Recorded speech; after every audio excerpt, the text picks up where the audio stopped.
Yes, that's fine. Amanda, can you go to the next slide, please? Hello, everyone, and welcome to this community meeting. My name is Maya Fuse. I'm the Neighborhood Development Specialist for the URA, and I will be your moderator this evening. Like Executive Deputy Director Diamante said, I'm going to go ahead and get started just because we have a lot to cover, and I want to make sure everyone gets their voices heard. Next slide, please. So we have an hour and 30 minutes to hear from all 4 potential tenants for the grocery store. And also you'll have time to ask questions after each presentation. And then at the end, we will give you the next steps, and then we'll have time for a general question and answer. Next slide, please. Just a few housekeeping reminders. Everyone is muted in the Zoom webinar function. So if you have a question after each presentation, please raise your hand. You'll be unmuted, and then you will be able to ask your question. Please use the chat to talk to everyone and also ask questions as well. Each presenter will have 15 minutes to present with a 5-minute question and answer. And then we want to hear from you. So there will be a tenant scorecard that the community needs to fill out at the end of this presentation, and we'll hear more from that later. Next slide, please. I'm actually going to turn it over to 3 people who have been working very hard to bring a grocery store back to the Hill District. So I'm going to give them some time to speak. We're going to start with Councilman Lavelle. So good evening, everyone. Thank you, Maya. I will be very brief because we do have a lot to go through. First and foremost, I want to thank Deputy Director Walker and all the staff at the URA for helping get us to this point. I want to thank Marimba Lions and the Hill CDC for all that they've done to help us get to this point and for helping us co-manage this meeting today. And more importantly, I want to thank the 100 or so residents and peers that are currently viewing and participating, because obviously this is centered around your needs and what's most important for our community. And so please ask your questions. Please do fill out your scorecard. If you do not fill out your scorecard, we are going to make sure that this video is able to be seen moving forward, and you'll have time to fill out your scorecard after today's meeting as well. I believe until the end of the month. But with that, I'm done. Thank you all for being here. Good evening and welcome, everybody. Thank you so much for being on this evening's call. I'm going to be very short in my remarks as well, because I really want to center the voices of our community as we work to deliberate as to what grocery store will be best suited to fit the needs of the Hill District community. And so one thing that I will note, I want to thank Councilman Lavelle for having the vision and the leadership to compel the URA to purchase the grocery store so that we can have opportunities like the one that we have tonight to have a transparent and community-centered process. So with that, I am going to turn it over to Marimba. Thank you, Diamante. Thank you, Councilman. Once again, welcome everyone. We're so happy to have over 100 residents here tonight to score and to engage. You all know I always say my favorite thing about the Hill District is that we're going to show up and we're going to show out and we're going to share our perspective about what's being presented. So thank you for showing up as you always do. I also want to thank, in addition to Councilman Lavelle and Diamante and the rest of the leadership at the URA, Maya and Leah and Felicity, who have been putting in much work behind the scenes to make this happen. So thank you, and looking forward to the conversation tonight. Thank you, everyone. Next slide, please. So briefly, I just want to provide a brief history of the site and some background information prior to the presentations. Next slide, please. So all developers were given the opportunity to decide if they wanted to respond to half or the entire site. And all 4 developers that you'll be hearing from tonight have decided to respond for the entire Shop and Save site. Next slide, please. This is the timeline of the Centre Heldman Plaza. And the most important events that I would like to point out to everyone is that the URA acquired the land in 1994. The Shop and Save opened in October of 2013. The Shop and Save closed in March of 2019. And then in November 2019, the URA retained access of the plaza. In March of 2020, the URA issued an RFI for interested tenants. And in June of 2020, along with the Hill CDC, we hosted a community meeting for those potential tenants to share their ideas with the community. And at that time, we did not receive a response for the grocery store. But out of that meeting, the community overwhelmingly supported CARE's Community Cafe to be the first tenant in the Centre Heldman Plaza, and they opened this February. Next slide, please. I'm now going to turn it over to Felicity Williams of the Hill CDC, who's going to go over the scorecard. District. Glad to have so many of you joining us tonight as well. So a couple things for you guys to know about the scorecard. Many of you will be familiar with this process if you've tuned into a Hill District or Hill CDC community meeting previously. This scorecard is a modified version of that scorecard. So it's going to give us an opportunity to provide feedback on which grocery store concept you like best. So first and second choice. You're going to get an opportunity to talk about, your current shopping habits. So what grocery stores you're visiting now, what types of items you would like offered in a grocery store for you. You're going to get an opportunity to talk about each of the presentations, what you like best about them, what you like least, and it is in the scorecard in order of presentation. And then of course, there's a section at the end for you all to also talk about any open-ended items to provide narrative of other things that you would like to make sure that we all know. Next slide, please. And so how do you score? So again, this will probably be pretty familiar to most of you all.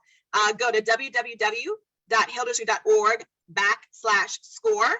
You will click the orange score here button, and you will fill out that Google form and submit if you are a Hill District resident and you viewed this meeting held on September 20th, either via Zoom, Facebook Live, or YouTube. So as Councilman Lavelle mentioned at the beginning of this meeting, this presentation will be uploaded to YouTube. I'm sure the URA will distribute it. We'll make sure that we distribute it as well so that you all have until September 30th. In case you have friends and family that couldn't be here tonight, you will have until September 30th to view the presentation and complete your scorecard.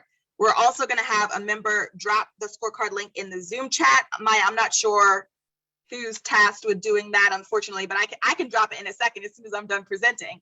I'll make sure I drop that in the chat so you have that as well. But once again, hilldistrict.org/score. You see the orange score button and you'll see the directions to fill out the scorecard. Thank you. Next slide, please. Okay, at this time, we're going to get started with the 4 presentations. I'm eager and excited for everyone to hear what is about to come to the Hill District. I would just like to say, if you're one of the potential grocers in the audience, now is the time for you to please exit until it is your designated presentation time in order for it to have fairness and transparency. So next slide. We're going to get started with Family Tree Food Market, and they're already here. So I'm going to turn it over to them.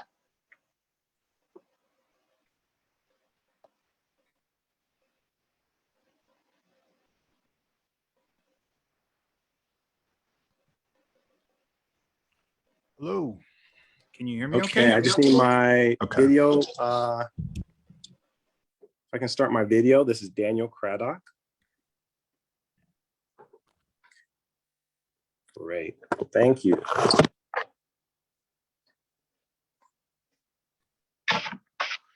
Fantastic, okay. And start? Yep, your time starts. Your time. Family Tree Food Market is a full amenity grocery store. Proudly Black owned by Khalid Morris and myself, Daniel Craddock, a former resident of the Hill District.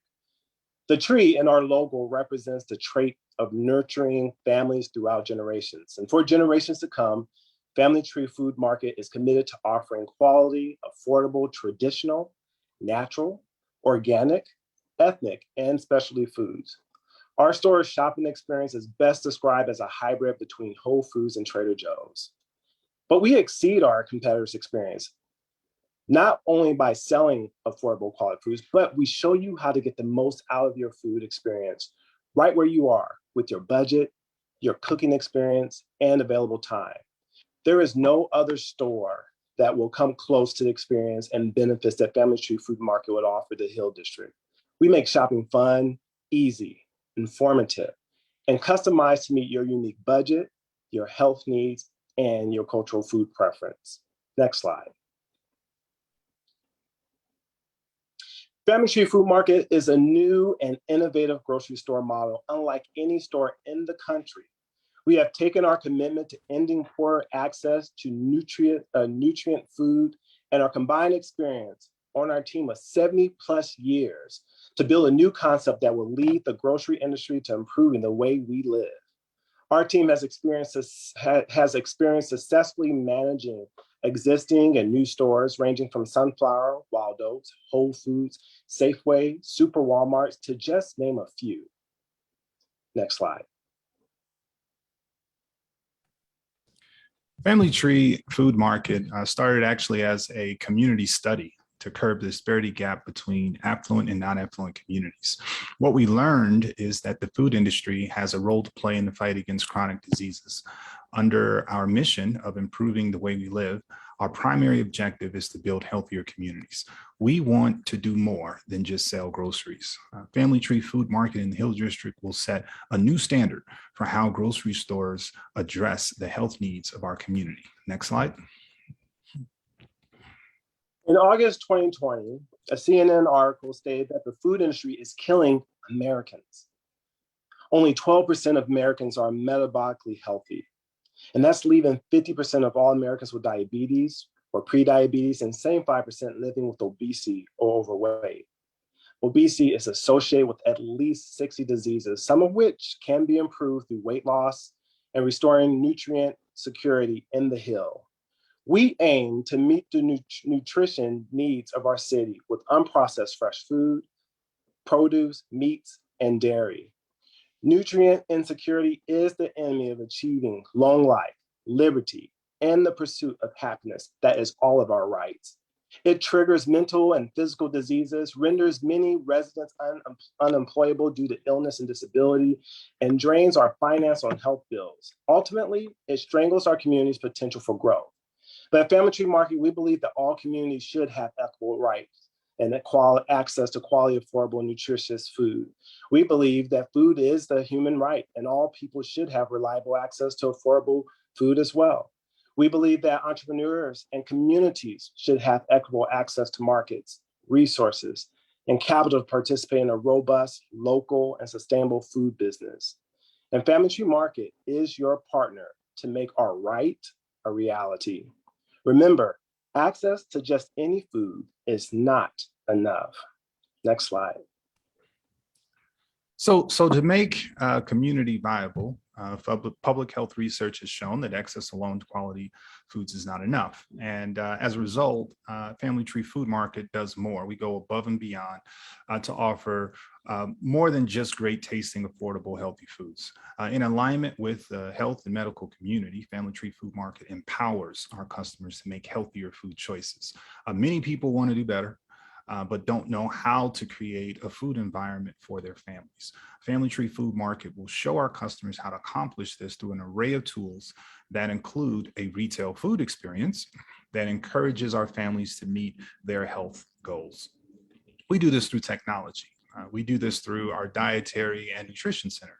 We do this through a seamless operational process that constantly gives our customers more nutritional information about their food choices. We also do this through our partners to ensure that we will have a transformative impact. We will work with public health partners to measure our health impact in the Hill and report on that impact annually. This will provide a frame for us to adjust programmatically to ensure that we reach our health targets for the Hill. We know that food is medicine, and making healthy food choices is a requirement to building healthy families. Can you go to the next slide? Next slide. As stated, our store model will feel more like a cross between Trader Joe's and Whole Foods. For those that haven't been to those stores, you can imagine lots of private labels and unique kind of products that you can't find anywhere else, as well as a rich food environment.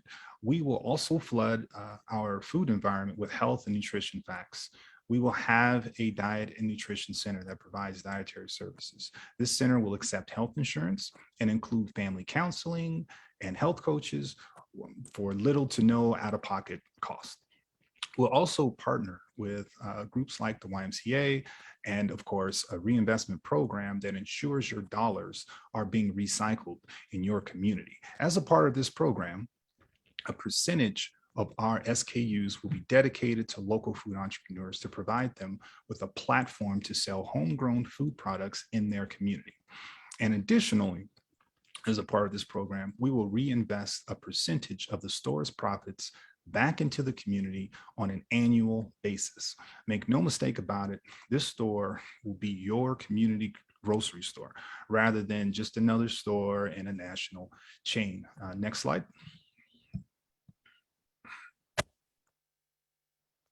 Our commitment to Hill District is unmatched. And to illustrate that, we are committed to opening up our regional headquarters in the Hill District, and it will service the Northeast region of the United States of America.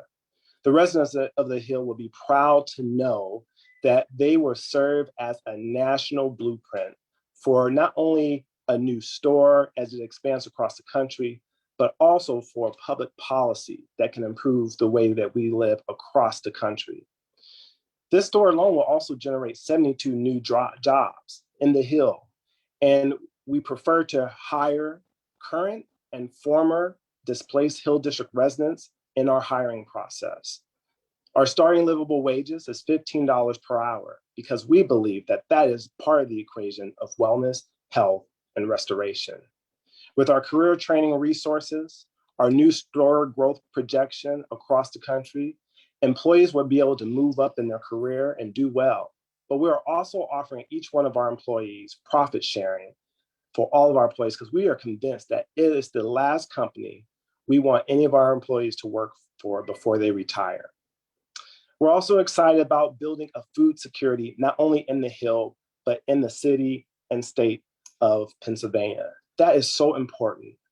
And the way we're going to do that is we're going to help to identify and establish hundreds of contracts with food entrepreneurs, first starting in the Hill and locally, so that they can sell not only in the Hill District store, but they can sell across the country as we expand. We will also generate job opportunities by looking at land that currently is not being used or ready for construction to simply build opportunities for farming, such as aquaponic farming, vertical gardening farming, year-round with our USDA partners, and they will help to support portable horizontal vertical aquaponic greenhouses so that we also can improve on not only how the community looks and feel, but providing more access to healthy produce that will last longer and be more affordable. Family Tree Food Market is building a store customized for the Hill. We have already launched a community survey to learn what matters to you and the community. We want you to visit familytreemarket.com to let your voice be heard and to help us build a store that is right for you. Recently, we received quite a few surveys already, and what we've learned is that they want to use our food delivery services. They are interested in using our affordable dietitian services. And not only do they want affordable foods, but they also want a store that will give them a voice. Next slide.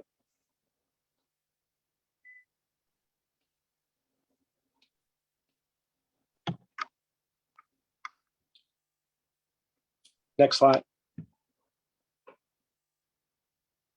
We have a great experience to offer. Dietitians are a core feature for our store model, and we work closely with our culinary chef. Our prepared food section is vast and includes ready to eat, ready to heat, ready to assemble, and custom order meal prep options to make eating affordable, quick and healthy, nutritionally rich, and tasty to eliminate the need for unhealthy fast food options. Our team can also plan recipes and prepare meals for a few days, a week, or an entire month within your budget, your ethnic food preference, your health restrictions, and family size, as well as the ease of doing so. Here's a brief video of what a customer experience will be like at Family Tree Market. If you can press play.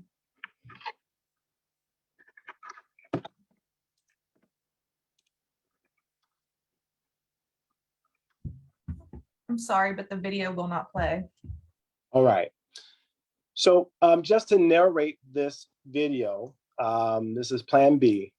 Loretta, she is the client in the picture with one of our registered dietitians. She just left her doctor's office after receiving her lab results With diabetes, high blood pressure, and cholesterol, she is convinced that she needs to change her diet now. With her son's food allergies, her husband's risk for prostate cancer, she wants to strictly control her family's diet, but doesn't know where to start. So she scheduled an appointment with Family Tree Market's Dietitian Center. Her entire family is in a session with the dietitian to review the medical results, her physician's dietary recommendation, the family's cultural food preferences, and the budget to plan for the entire month. Along with meal planning, a fixed budget, the family learns a lot about how particular foods can control their levels of high blood pressure, reduce their risk of prostate cancer by eating lycopene from tomato-based foods, and to reduce asthma flare-ups by reducing dairy products for her son. Loretta never thought that shopping could be so easy, informative, and fun at the same time, and learns that food is better than medicine to manage and reverse most chronic diseases. Next slide.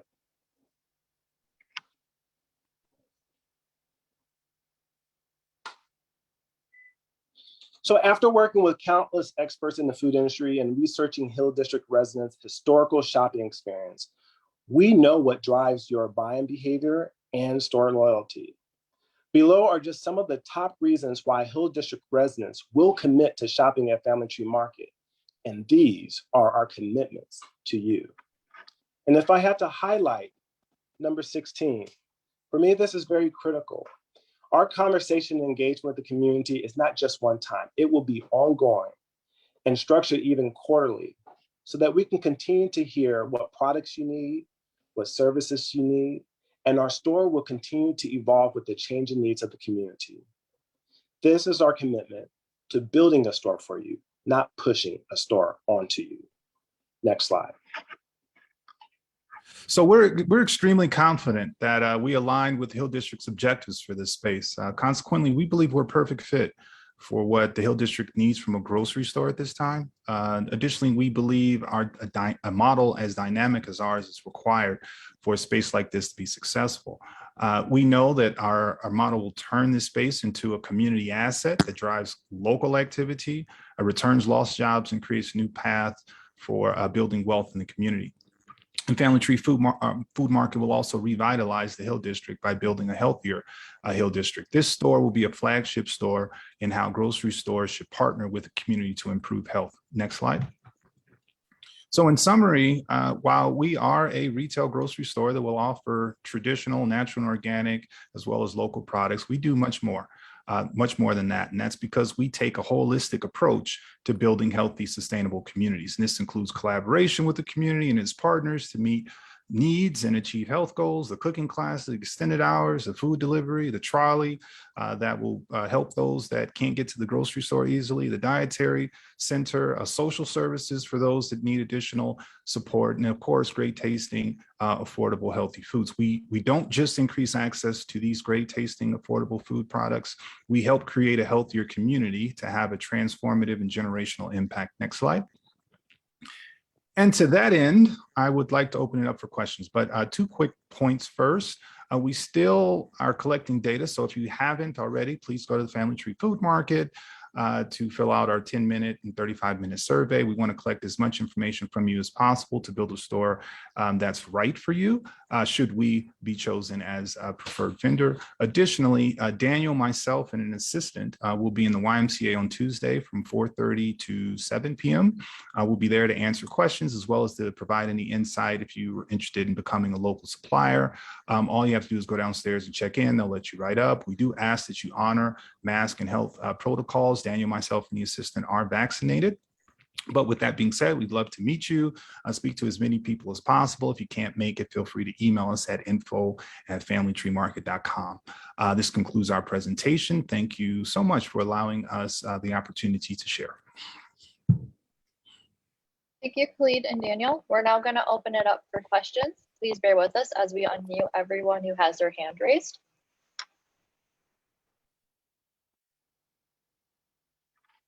Then when you are unmuted, if you could please state your name and then ask your question.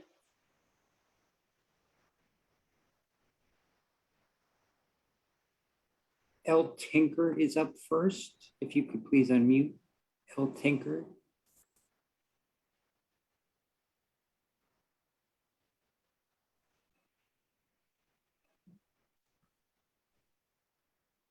While they are getting themselves unmuted, let's go to Phyllis Gafour. Can you hear me? Yes, we can. Okay, I have 3 major questions. I'm going to ask them and then I'll mute myself again. One is concerning the market. As you know, there's been a lot of activity less than an eighth of a mile away from you. We expect more retail activity as well as office space. There is a proposed Target, which is less than an eighth of a mile away. How are you going to navigate any new market demand with what you are proposing now? My second question is kind of related. Are you expecting income levels and revenue from the Lower Hill, from the Hill District, and or surrounding communities for your supermarket to thrive? And you say you're collecting more data, so we'll have to look at the website. And lastly, I am concerned about the healthy food reference and how you intend to monitor a registered dietitian with trying to keep your supermarket going. I am very concerned about that. How are you going to monitor that kind of activity with competition and so many food choices available? I'm going to mute myself now.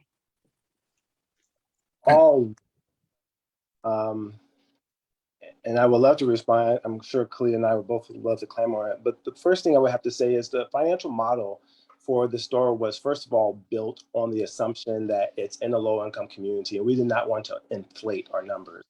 And so per visit, we projected that it's around $32 to $34 per ticket.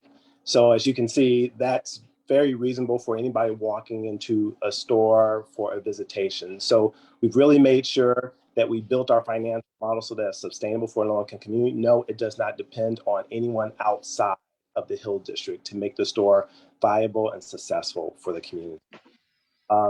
2, the registered dietitian. That's a wonderful question. I'm a public health professional. I have a master's in public health and I have an MBA, and currently I'm a CEO of a pediatric practice. And so healthcare has always been my passion, and business has been an extension of improving community health. And that's what my training was in. And so there's no conflict of interest when working with the dietitian center that is actually an independent clinic. What the dietitians are able to do, though, is access our inventory, and they're able to advocate on the patient's behalf and work with your provider to really make sure that they are utilizing foods that are right for you. So it's not about product steering, it's more about lifelong support of our clients. And so again, it's a part of the entity, but it's an independent entity designed to optimize and maximize health, not to sell products. The other question was regarding competition in the area. We designed Family Tree Market to be so unique and so amazing that in essence, there is no competition. And our relationship that we intend to build with the community through our partnerships with local residents having products in our store, our responsiveness to your needs, the cleanliness, just the feel. That in itself, if we can focus on working together and recycling Hill District dollars, it doesn't matter what happens outside the Hill District. It's because we have one another, and that's what that's about. So competition is not a concern. We do believe that the grocery store should remain a full 30,000+ square feet because, as you said, there's a lot of development. in the Hill. And so the store's capacity to meet that development is important because we don't want that location to become obsolete. I'll also add that this will be a destination location. So yes, we do expect there to be some traffic from lower communities and outside communities for a couple of reasons. Number one, you'll have some products there that you can't really get anywhere else, right? Especially like if you're a local supplier and you kind of worked with us and now you kind of have this great product and it's featured in our store, you'll advertise that and you'll be pulling people from different places, right? Just also think if the person has diabetes in our cafe, if you say, okay, I want some macaroni and cheese, but I have diabetes, can you customize? Our cafe will do it. And so that kind of offering that is more health condition specific for folks that have that issue or need will also attract people. So if we expect people to come, and it's okay if there's a Target nearby, I think that'd be fine. We'll just have a natural and organic offering and some, great tasting local products as well as a Target nearby. So it'll be more options for the Hill. Thank you for the question. Great questions. Next up is Salah Udin. You're unmuted and you can ask your question. Thank you. Can you hear me? Yes. Thank you very much for the presentation. I have a few questions and I'd like to just register the questions and then stand by and listen for the answers, if that's okay. I'd like to know what you learned from the failing efforts of previous stores, supermarkets in the Hill District, why they failed and how you plan to circumvent those failures. That's one. Secondly, do you plan to include a pharmacy in the store? The third is, what experience do you have in operating a similar grocery store in the urban market? And finally, this is a strange kind of a question, so please forgive it in advance. Some cut rate or discount grocery stores have a certain odor associated with it that you recognize. As soon as you walk in the door, it smells like a cut rate grocery store. I'd like to know if you're familiar with that. What is it? What causes it? And how do you correct it? Thank you. All right, so those are some great questions. To address the point, and I think this is a very, very important question. I think that first question is huge. What's different? And I think there are two major points that I want to touch. The first is collaboration, community partnerships. We see grocery stores as local community partnerships. And I think prior failed models generally happens when they have a perspective of what the community wants and they don't talk to the community, they don't get any input from the community, they just sort of push onto a particular community, one product or the other, or one model or the other, or things that ultimately the community is not interested in. That's not us. We want to work. We're already trying to get surveys and collect data, and that's something that we just want to constantly be a part of. We want to have an open conversation with the community as far as the foods that they need, health concerns, health issues, and just have ongoing dialogue so that we adjust to the community over time and just kind of get better and better and better at working with the community across various different partnerships. So that's one. Second, I think our urban models need something a little more dynamic. When we look at successful models in urban communities, we're looking at things that, they're doing different. They're not just selling food. They're also offering additional services. And we see ourselves as a service model. So this is an easy integration. We talked about social services, for example. We intend to have that. We intend to help people understand, like, how do I kind of get SNAP benefits or WIC benefits that maybe my family qualifies for that didn't? We see that as an additional revenue channel, right? Because these are people that would, in effect, have more money to purchase more products if they do qualify for that sort of thing. So I think our communities need some more support, more than just food. And that's one of the things that we offer is we bring that sort of dynamic approach to groceries. As far as pharmacy goes, I think there's a pharmacy across the street. We're very interested in making sure that this is a one-stop shop. So, whatever we can do on the pharmacy side, we will do. Whatever we can do on the fitness side, the YMCA is there, so that's great. We will do whatever activities and additional kind of programs that we can offer, we will do, because our overall effort is to make sure that the community is healthier and we're building a healthier community, not just selling food. So we're open to not just this space, but also that subway. We've had extended conversations about even renting out the subway to include that from a programmatic perspective, to make sure that there's adequate information in the community about some of the things in terms of our vendor programs, our supplier programs, our training pieces for the community, even community access areas as well. So we want more space to liven up the area and to just sort of make it a dynamic environment. So for everything.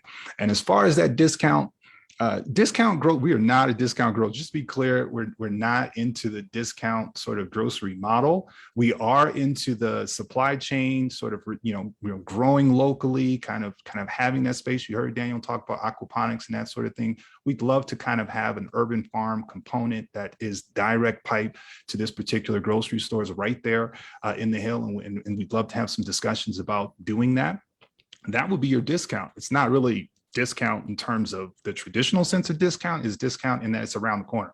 It's grown around the corner, and you don't have to pay for long supply chains. You don't have to pay for heavy marketing or anything like that. So from that perspective, is discounted, but we're not that kind of discount volume, kind of, take away all the services and kind of have older products. That's probably where the smell is kind of coming from, kind of out there. We want fresh ingredients, fresh food. When it comes in there, we want you to smell the plants. We want you to smell the trees, smell the aroma of oranges and apples and all the different grapefruits that have been grown. So I don't want you to worry about that from us anyway.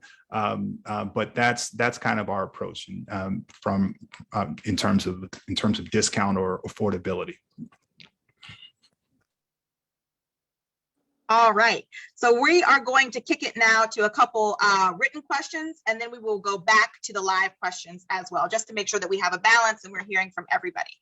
So our first written question that we have is from Alicia George.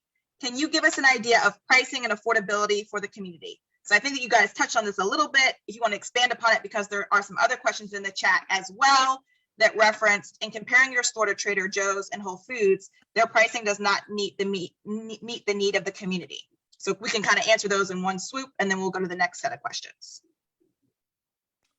Great, that's an excellent question. So our reference to Whole Foods and Trader Joe's is to talk about the look and the feel of the store, and just the fact that it's a store that everyone can be proud of, and particularly the Hill. So completely opposite of the discount odor and smell. But from a pricing standpoint, our products are affordable. We know a lot of our clients are going to different stores such as Giant Eagles, and they're going to different locations to try to price match and to try to find products at the lowest possible route. What we've done is we've really customized our products so that not only are they affordable, with our primary target in mind, that's a family who is on welfare, a family of 5. We asked ourselves, as we built this model, how can we feed this family? And so our products are designed to do that. Our ready to prepare meals are assembled to be nutritious, but also still affordable. So what we've done is we've weaved out all the unnecessary expenses out of the entire supply chain of bringing products from its source to the store. As Clea mentioned earlier, we are able to weave out the unnecessary marketing costs and expenses associated with it. And so again, keeping the prices affordable. So we know what families buy, whether they're on the low income spectrum or whether they're upper income spectrum. We know what people buy, we know what they enjoy, and we know what their price sensitivity is, and Family Tree Market can meet it.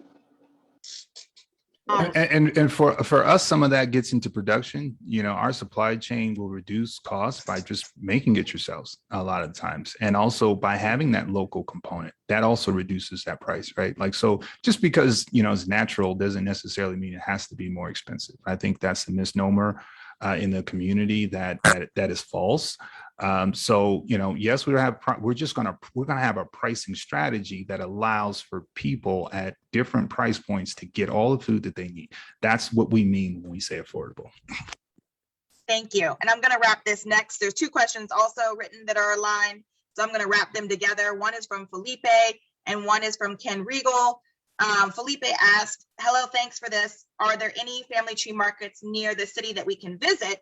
And Ken asked, have you actually operated a successful grocery store before? Where can we find information about your business track record? So they tie together. This is a new thing. This is a new concept, a lot of years, a lot of experience, a lot of calculated research went into how can we make a change in our food industry? How can we make a change in grocery dynamic? This will be a new rollout as a result. We're actually building a store here in Denver. It's part of a development. The opening will be 2023. That has been our focus. That has been our energy. That's what we were thinking. And then all of a sudden it's, hey, are you guys interested in coming to Pittsburgh? And we're like, of course. Daniel's a native. He's kind of a Pittsburgh kind of a resident. His son was born there. This was a community we were looking at a very, very long time. So, this wasn't on the radar. This opportunity just sort of popped up over the last month and a half, 2 months or something of the sort. And we were just like, absolutely. We were dying to get into this particular community. We love to be there. We remember when the Shop and Save was constructed. And so, this will be new. And this will be different in terms of how we're addressing health needs. And we're extremely excited about that. I don't want you to shy away from that. I think that our community should demand more about what it is that we're putting into our mouths. Food is medicine. So when you break down a French fry, you got to ask yourself, how is that French fry impacting us? And to date, in this country, we don't know. All we know is it tastes good. All we know is it smells good. And that's fine. And that works.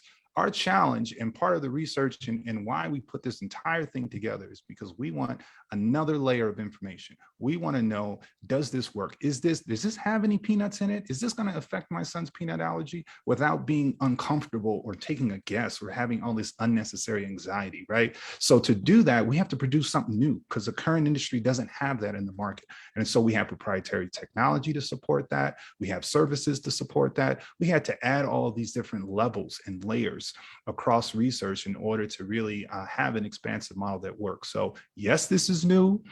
Yes, this will be the first. If this one isn't, then it would be in Denver for sure, because that's the one we're planning. But we are excited about coming to Pittsburgh. We're excited about the Hill District. We're excited about this community.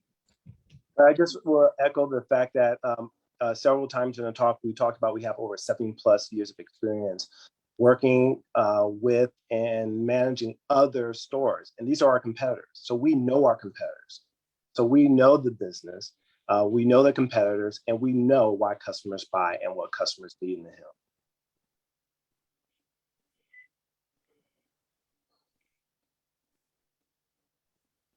Okay, we have about 3 more live questions. First up is Dr. Andre Samuel, and then Alaquiva, I'm sorry if I butchered that pronunciation. And then we have Will Parker as well. Given the time, we'll probably have to leave it there in terms of questions for Family Tree, but the last 3 questions, starting with Dr. Andre Samuel. Thank you. Gentlemen, thank you both for your presentation. I understand there's a lot of emphasis on community as well as healthy eating and providing healthy food. So my question was sort of answered about our specific community, but I guess I'd like to know about your community track record. You talked a lot about your track record with your competitors and the business. And this seems to be a proposal that is going to be both a business and something that is going to be there to sort of serve the community as well. So my initial question was if you had a track record of service in the Hill District already, but since you guys told us that you're coming here and brand new, I guess maybe you could talk a little bit about your track record as far as serving the communities in need.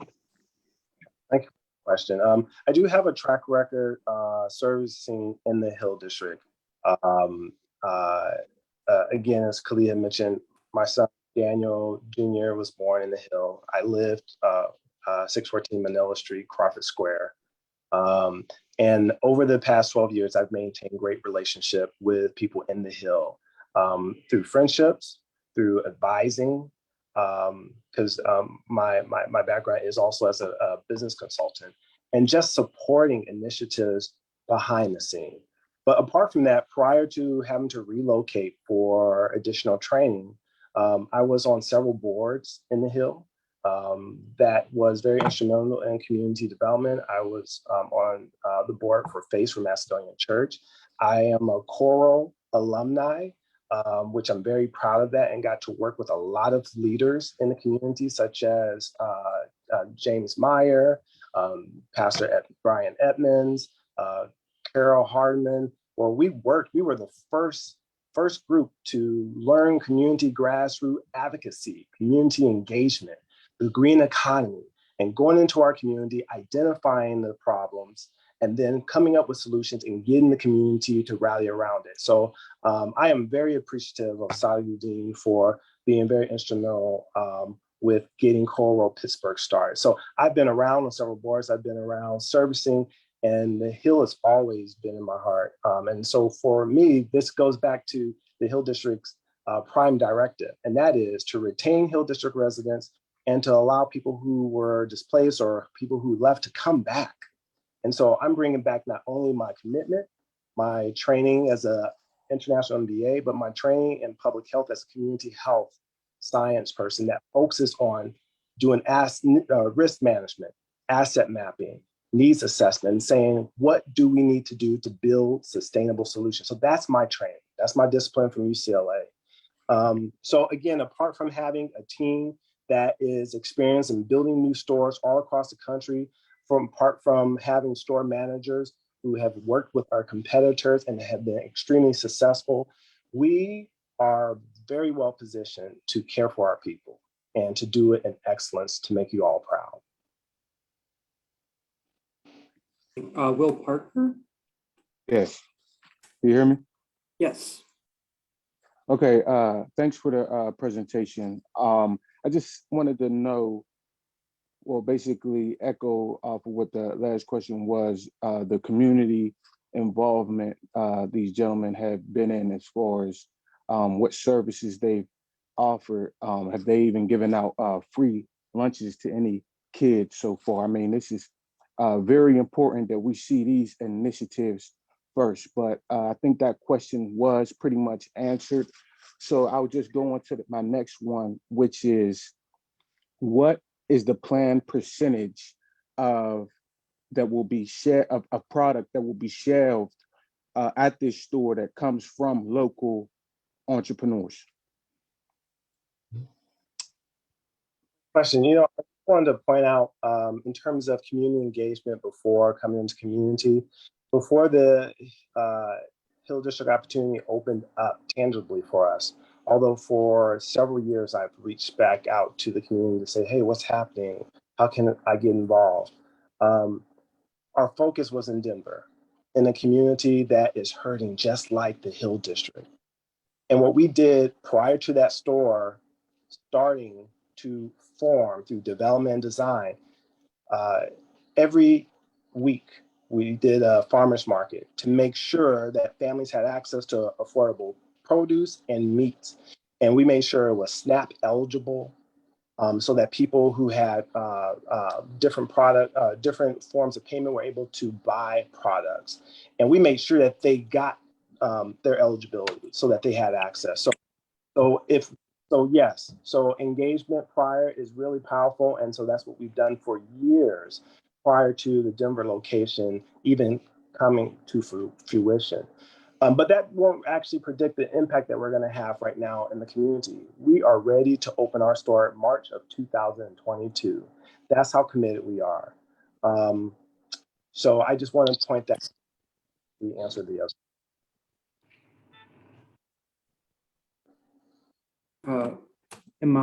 I believe you're the last question for this round. I apologize to those who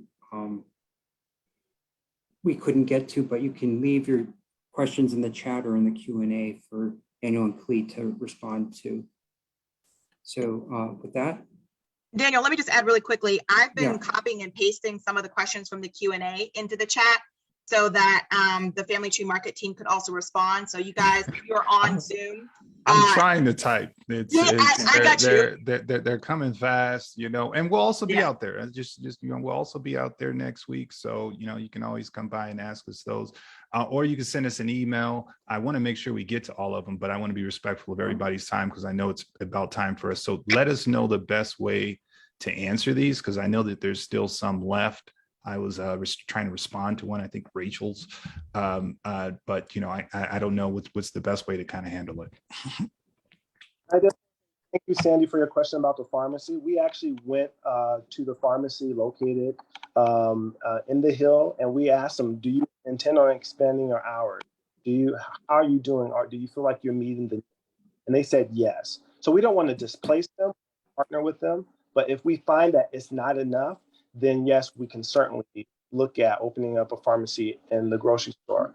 If we don't have to, we get more quality, affordable foods for the community, which is very important too. So redundancy is not the best use of resource, but certainly making sure that our partners are meeting the need, we will certainly be a part of it.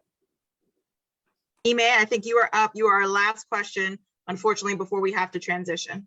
Yes, absolutely. Thank you all so much for this presentation. Two quick questions for sure. Can you hear me? Yes. Okay. My first half of the question is, can you speak to strategic partnerships through the vessel of minority business enterprise collaboration? And my second is, with any kerfuffles that may come your way, how would you deal with that resistance as someone sort of outside of the community? Thank you. If I could take the first, Daniel, you could take the second. Because I think this is an important point. Grocery stores are huge economic drivers. I mean, the cost of goods sold on a grocery store is much larger than you can imagine. You're talking about, you know, 60% or so of, you know, or higher of all the revenue being generated from a grocery store going to cost of goods sold. With us, and the unique piece that we're offering with our model is we're saying that a portion of that needs to go back to local food entrepreneurs. That's wealth. That's wealth. I mean, if we're already spending $10 million, for example, every single year on a just because that's part of our cost of goods sold to bring in foods. If a portion of that goes back, even if it's 1% or 0.5%, even if it's $500,000 goes back to local suppliers, that is creating new businesses. That's creating new minority businesses. So we think it's important to we think it's a critical piece to involve our local communities back into our significant economic drivers. That's what recycling dollars is. That's what recycling Black dollars is.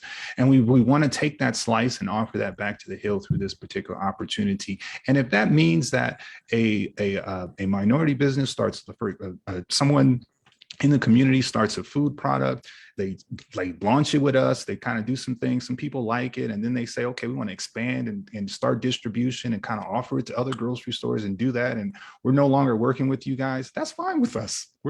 We feel like we've helped them to kind of use, create a platform that in their community that allows them to sort of expand in ways that they really didn't have an opportunity to before, as well as educate the community on new ways to sort of create packaged foods and kind of do parts of the business that they never really understood before. They've always been good at cooking, they've always been good at food, but maybe they didn't understand kind of how does that need to be packaged in a way that a grocery store would accept into their store. Well, we'll show you. We'll break that down. We'll outline those. Let's go through these particular steps, and when you're ready, we'll launch your particular product. So that's a very important piece, and I don't want that to go undone. I think someone in the chat was asking about, will you have traditional products? We absolutely would. So you should expect to have those traditional products, but we just also want to offer the community a voice to say, there's some food entrepreneurs that want to slice, and they might have a cookie, right, or a special sauce that they make that everybody around them knows, and they can now package that and offer it back in our store. I'm sorry to interrupt here, but we want to make sure that all of the presenters have an opportunity to do so. So Maya, I'm going to ask that you help to usher in the next presentation. Folks should continue to submit questions to the Q&A and to the chat. We're going to try to get as many of these questions answered as possible, but I don't want to shortchange the community on not being able to see the other presentations. Thank you, Diamante. Can you please go to the next slide? So we are going to go to peer development. Claudia, are you ready?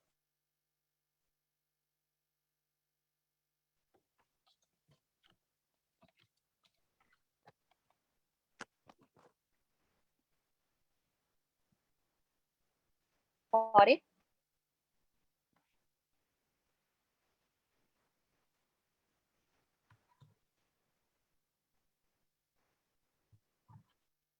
Okay, we are just going to give a couple more minutes for the rest of Claudia's team to join the call.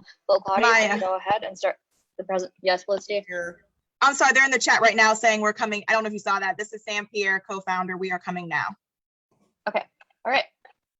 And also just the, should we jump off now? Is that the formal, or help me understand what we should do next, the people rolling off? We are going to move you to panelists just in case there are questions at the end that if there's time left over that people can ask as well. Okay, all right.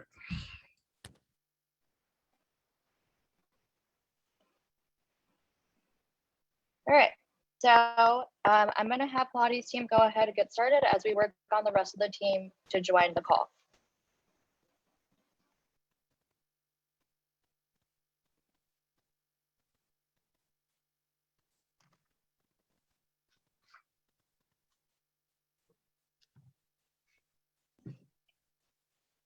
Can you guys hear us?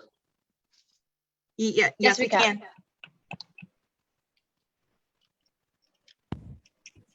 Thank you. Hey, everybody. How you guys doing? We're going to jump right in. Is everybody here? Maya and Leah? We are still working on that. Who all is everyone? I'm sorry. Okay, we have just our team. We're all in different places, so we're trying to make sure. Could you let me know their names so I can move them over into the panel? Yes, Adaro Harrison, Lakeisha Wolf, Raquel Bay, and Kara Hardman.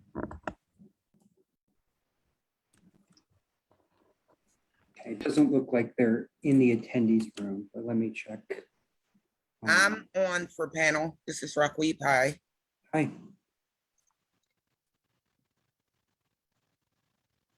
We're working to get Lakeisha on. Yeah, if you could raise your hand if you're one of the members of this development group, please do so now. We can get you moved over to the speaking role quickly that way.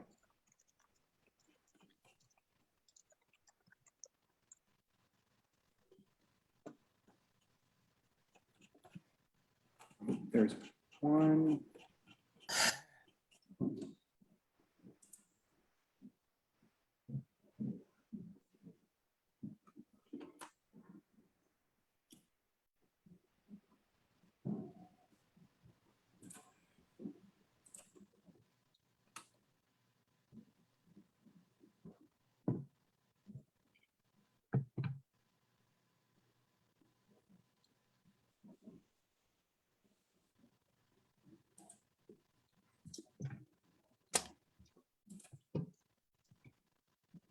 Where's Zendaya?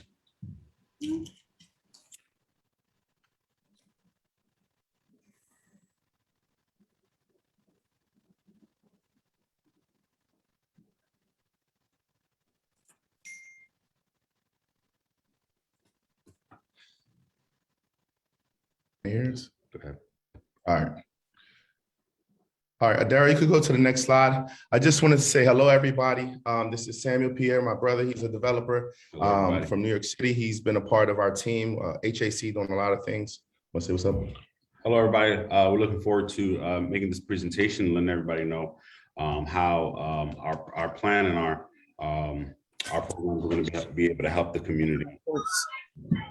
Thank you. All right, we're gonna jump right in. Is Miss Carol on? Just text her. Okay. Lakeisha, is Lakeisha here? Oh, yeah, she's here. Okay. Is Miss Carol on, Sister Carol on? Carol is on. We have Celeste Taylor on, Samuel Pierre on. Is there anyone else that's missing? Celeste Taylor. Celeste Taylor is on. Okay, I'll keep moving on if you guys are ready, because we're having a lot of technical difficulties. So, all right, guys, this is the store as it stands right now. We're excited to say that we've brought together people that have been working in the community for years now, to really come up with a plan that is something different. What we've seen in the past is a grocery store come in and say, we're going to do all this healthy stuff and all this community stuff. And unfortunately, have not delivered because the size of it is just big, especially for our area. The other thing I was going to say is when we have multiple different layers of community engagement, we need to work together in order for the project to come through. Is Lakeisha on? We wanted to bring together a cooperative idea. This cooperative idea, as many people don't know, will basically bring two business revenue streams and two forms of traffic to this neighborhood and to the area. One would be a grocery co-op, which will be our grocery store. It would include, can you go to the next slide? And this is what it looks like based on what we see. So I know you guys see it. I'm gonna bring, as soon as Sister Lakeisha, you're ready, please raise your hand so we can get you over here. But basically the Hill District Food Co-op, Little Haiti Specialty Market, what we're calling it that is because we've been able to really bring multiple different facets into one. As you can see in the beginning portion in the front, we've opened up the front area where it already exists right now so that it can be engaging, the front corridor, the facade, so that it's really lively and it really gives you that pop when you pull up. It's almost gonna feel like you're in Atlanta. So we did a lot of research, went to a couple of different grocery stores in different urban markets, and we talked to a lot of different people and we have the research to back it up. Also, where you see those glass window panes and there's a beautiful artwork right behind it, those will also open up. All of those windows will open up and it will be very, for lack of a better term, the very nouveau urban market, garage door style where you open it up and it feels more inviting versus more closed off. Back to what I know a lot of people said, it just felt like a discount market. It felt like mundane. We wanted to feel lively. The other side of this is the Ace Hardware store, which is in the back area. We wanted to really show the vision here, but you see it, and it's gonna have an outdoor, about 1,500 square feet, outdoor fixture that will be a home and garden, and it will be led by Bugs. So Sister Raquib is gonna talk about that. And the reason the reason why we believe this is going to work is because we have multiple things that we're going to do inside of it, leveraging each piece and specialists. We know all the facts. I've been a part of the Food Policy Council. I've been a part of all types of research with the Fresh Report, the Feed Report, things that we've been working on for over 5-6 years here in the neighborhood. We have a lot of communication and a lot of partnerships, which we are currently working with. So we already do virtual and in-person when it wasn't pandemic, cooking demonstrations. And we also do healthy cooking and teaching people how to eat and teaching people how to shop at the East End Co-op. So we already have these partnerships that we've been doing during the pandemic. Through our community engagement process, we've been able to feed over 100,000 hot meals through the United Way, through our partners in the Hill District, the Legacy, Bethlehem Haven, Jubilee Kitchen. This is still an ongoing practice that we do right now. So we're excited to get everybody engaged. And from a cooperative standpoint, we have the Ujima Collective led by Sister Lakeisha Wolf, who has been literally working on these kind of things in the Hill District, along with others to pave the way, and then Sister Carol Hardeman. Go to the next slide, please. So Lakeisha, are you here? Yes, I'm here. Okay, so we're just gonna jump right in. I'm not sure if Sister Carol's here. Can you just jump in and start with, from your perspective, the co-op idea and what we have going on? Sure. Good evening, everybody. I actually had to log in on my daughter's computer. We were having some issues over here. But I just wanted to, I prepared some things to share, and we're excited about this, and hope that it's something that the community would like and want to be involved in. And so several years ago, upon the closing of the Shop and Save, there was an informal collaborative that formed called the Hill District Food Access Working Group. And our concerns were centered around restoring healthy and positive food culture and access inside of the community. And so this formed the foundation of what we're birthing today, which is the Hill District Community Food Co-op, owned and operated by multiple Hill-based organizations and businesses, as well as individual households. So it builds a clear pathway to what the people have said historically and present day, that they want equity, right? And equity is ownership.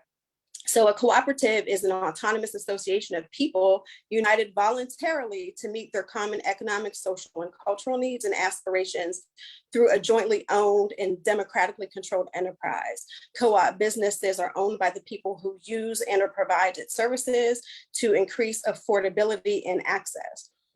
So while co-ops are for-profit businesses, the co-ops are based on the values of self-help, self-responsibility, democracy, equality, equity, and solidarity.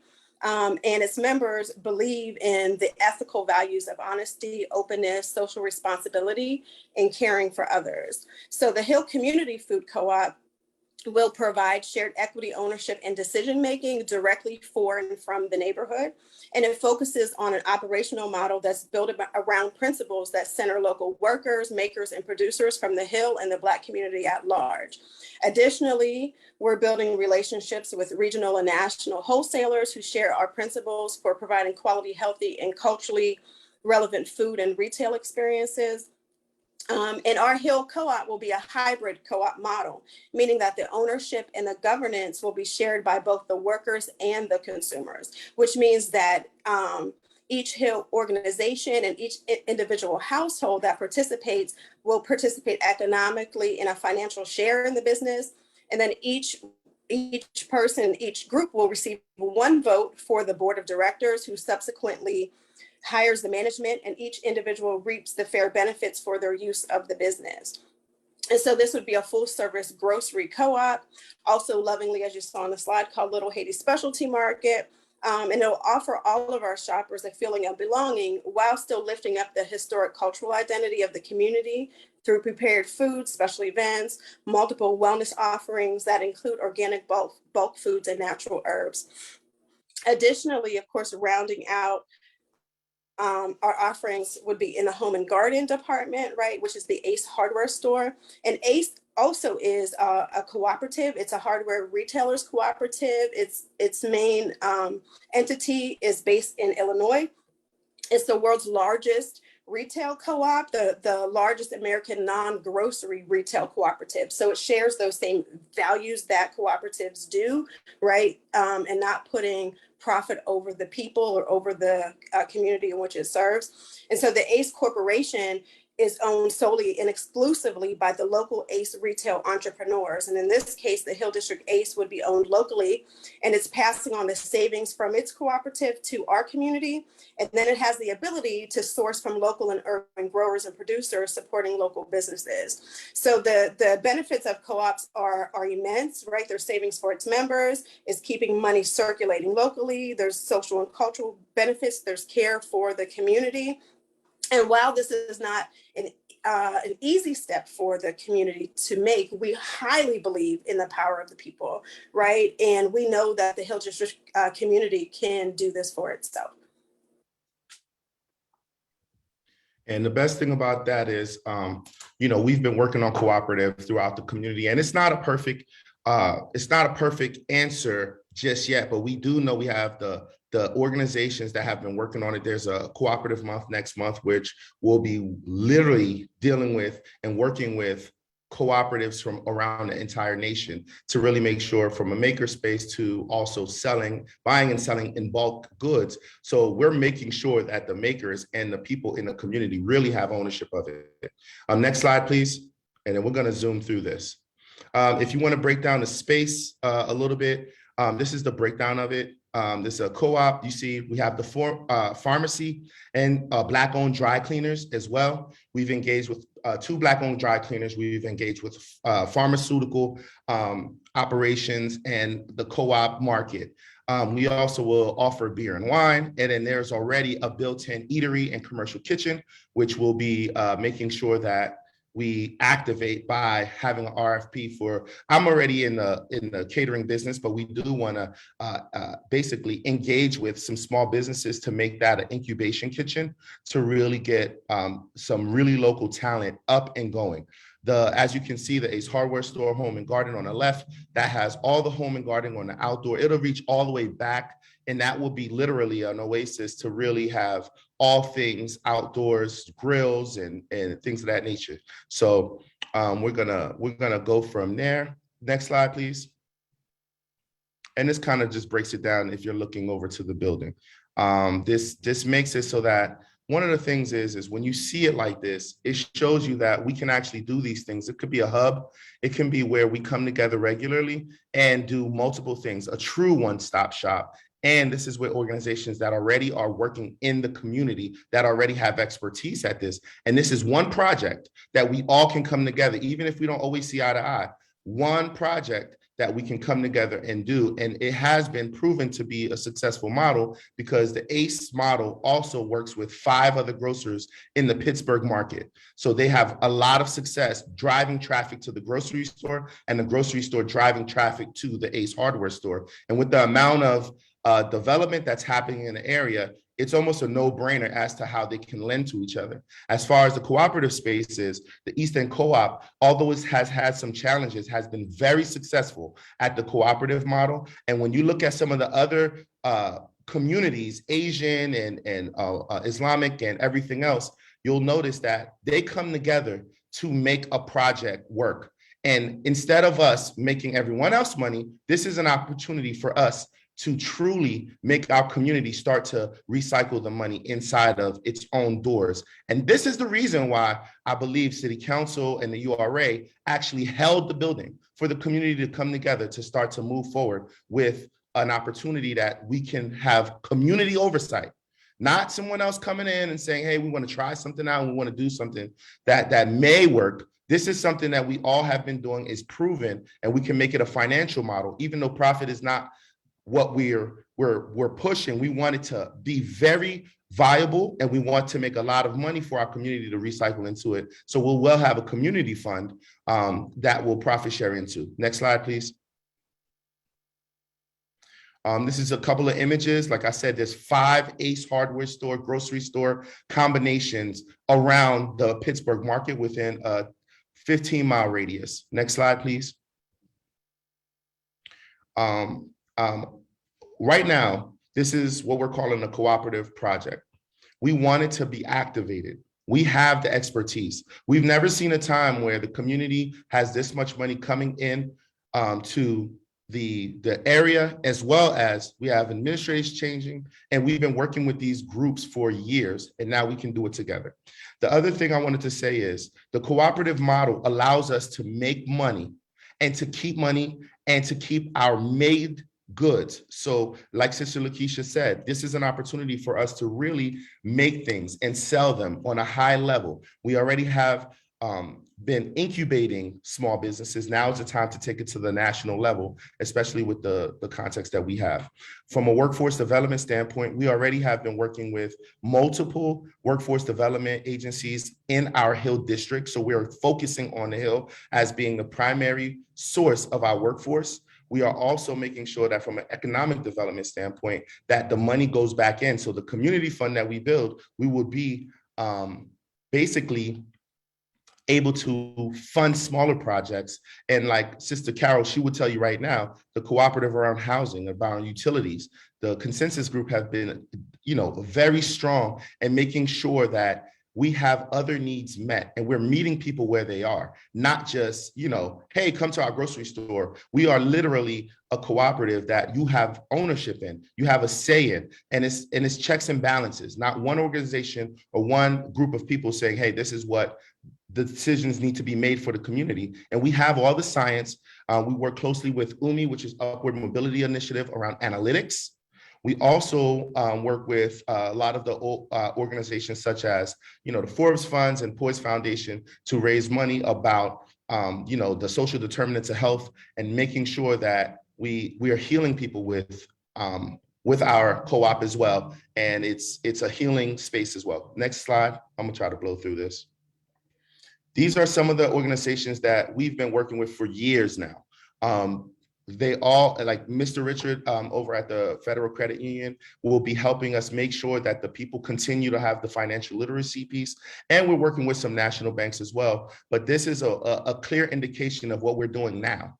These are the people that are the community as we see it at this moment and have been here for years. And these are the people that already are buying into what we have to do because we've been working with them for so long. And we understand that these people working together on the inside of the Hill District, we don't need other people to come from other places or used to be here, or whatever the case may be, to really save us. We can save ourselves as residents and people who are here, and outside communities have been doing it. That's why they're able to build their communities even bigger off our backs. Now is the time for us to do it for ourselves, and we have the know-how and we have the capital. Next slide, please.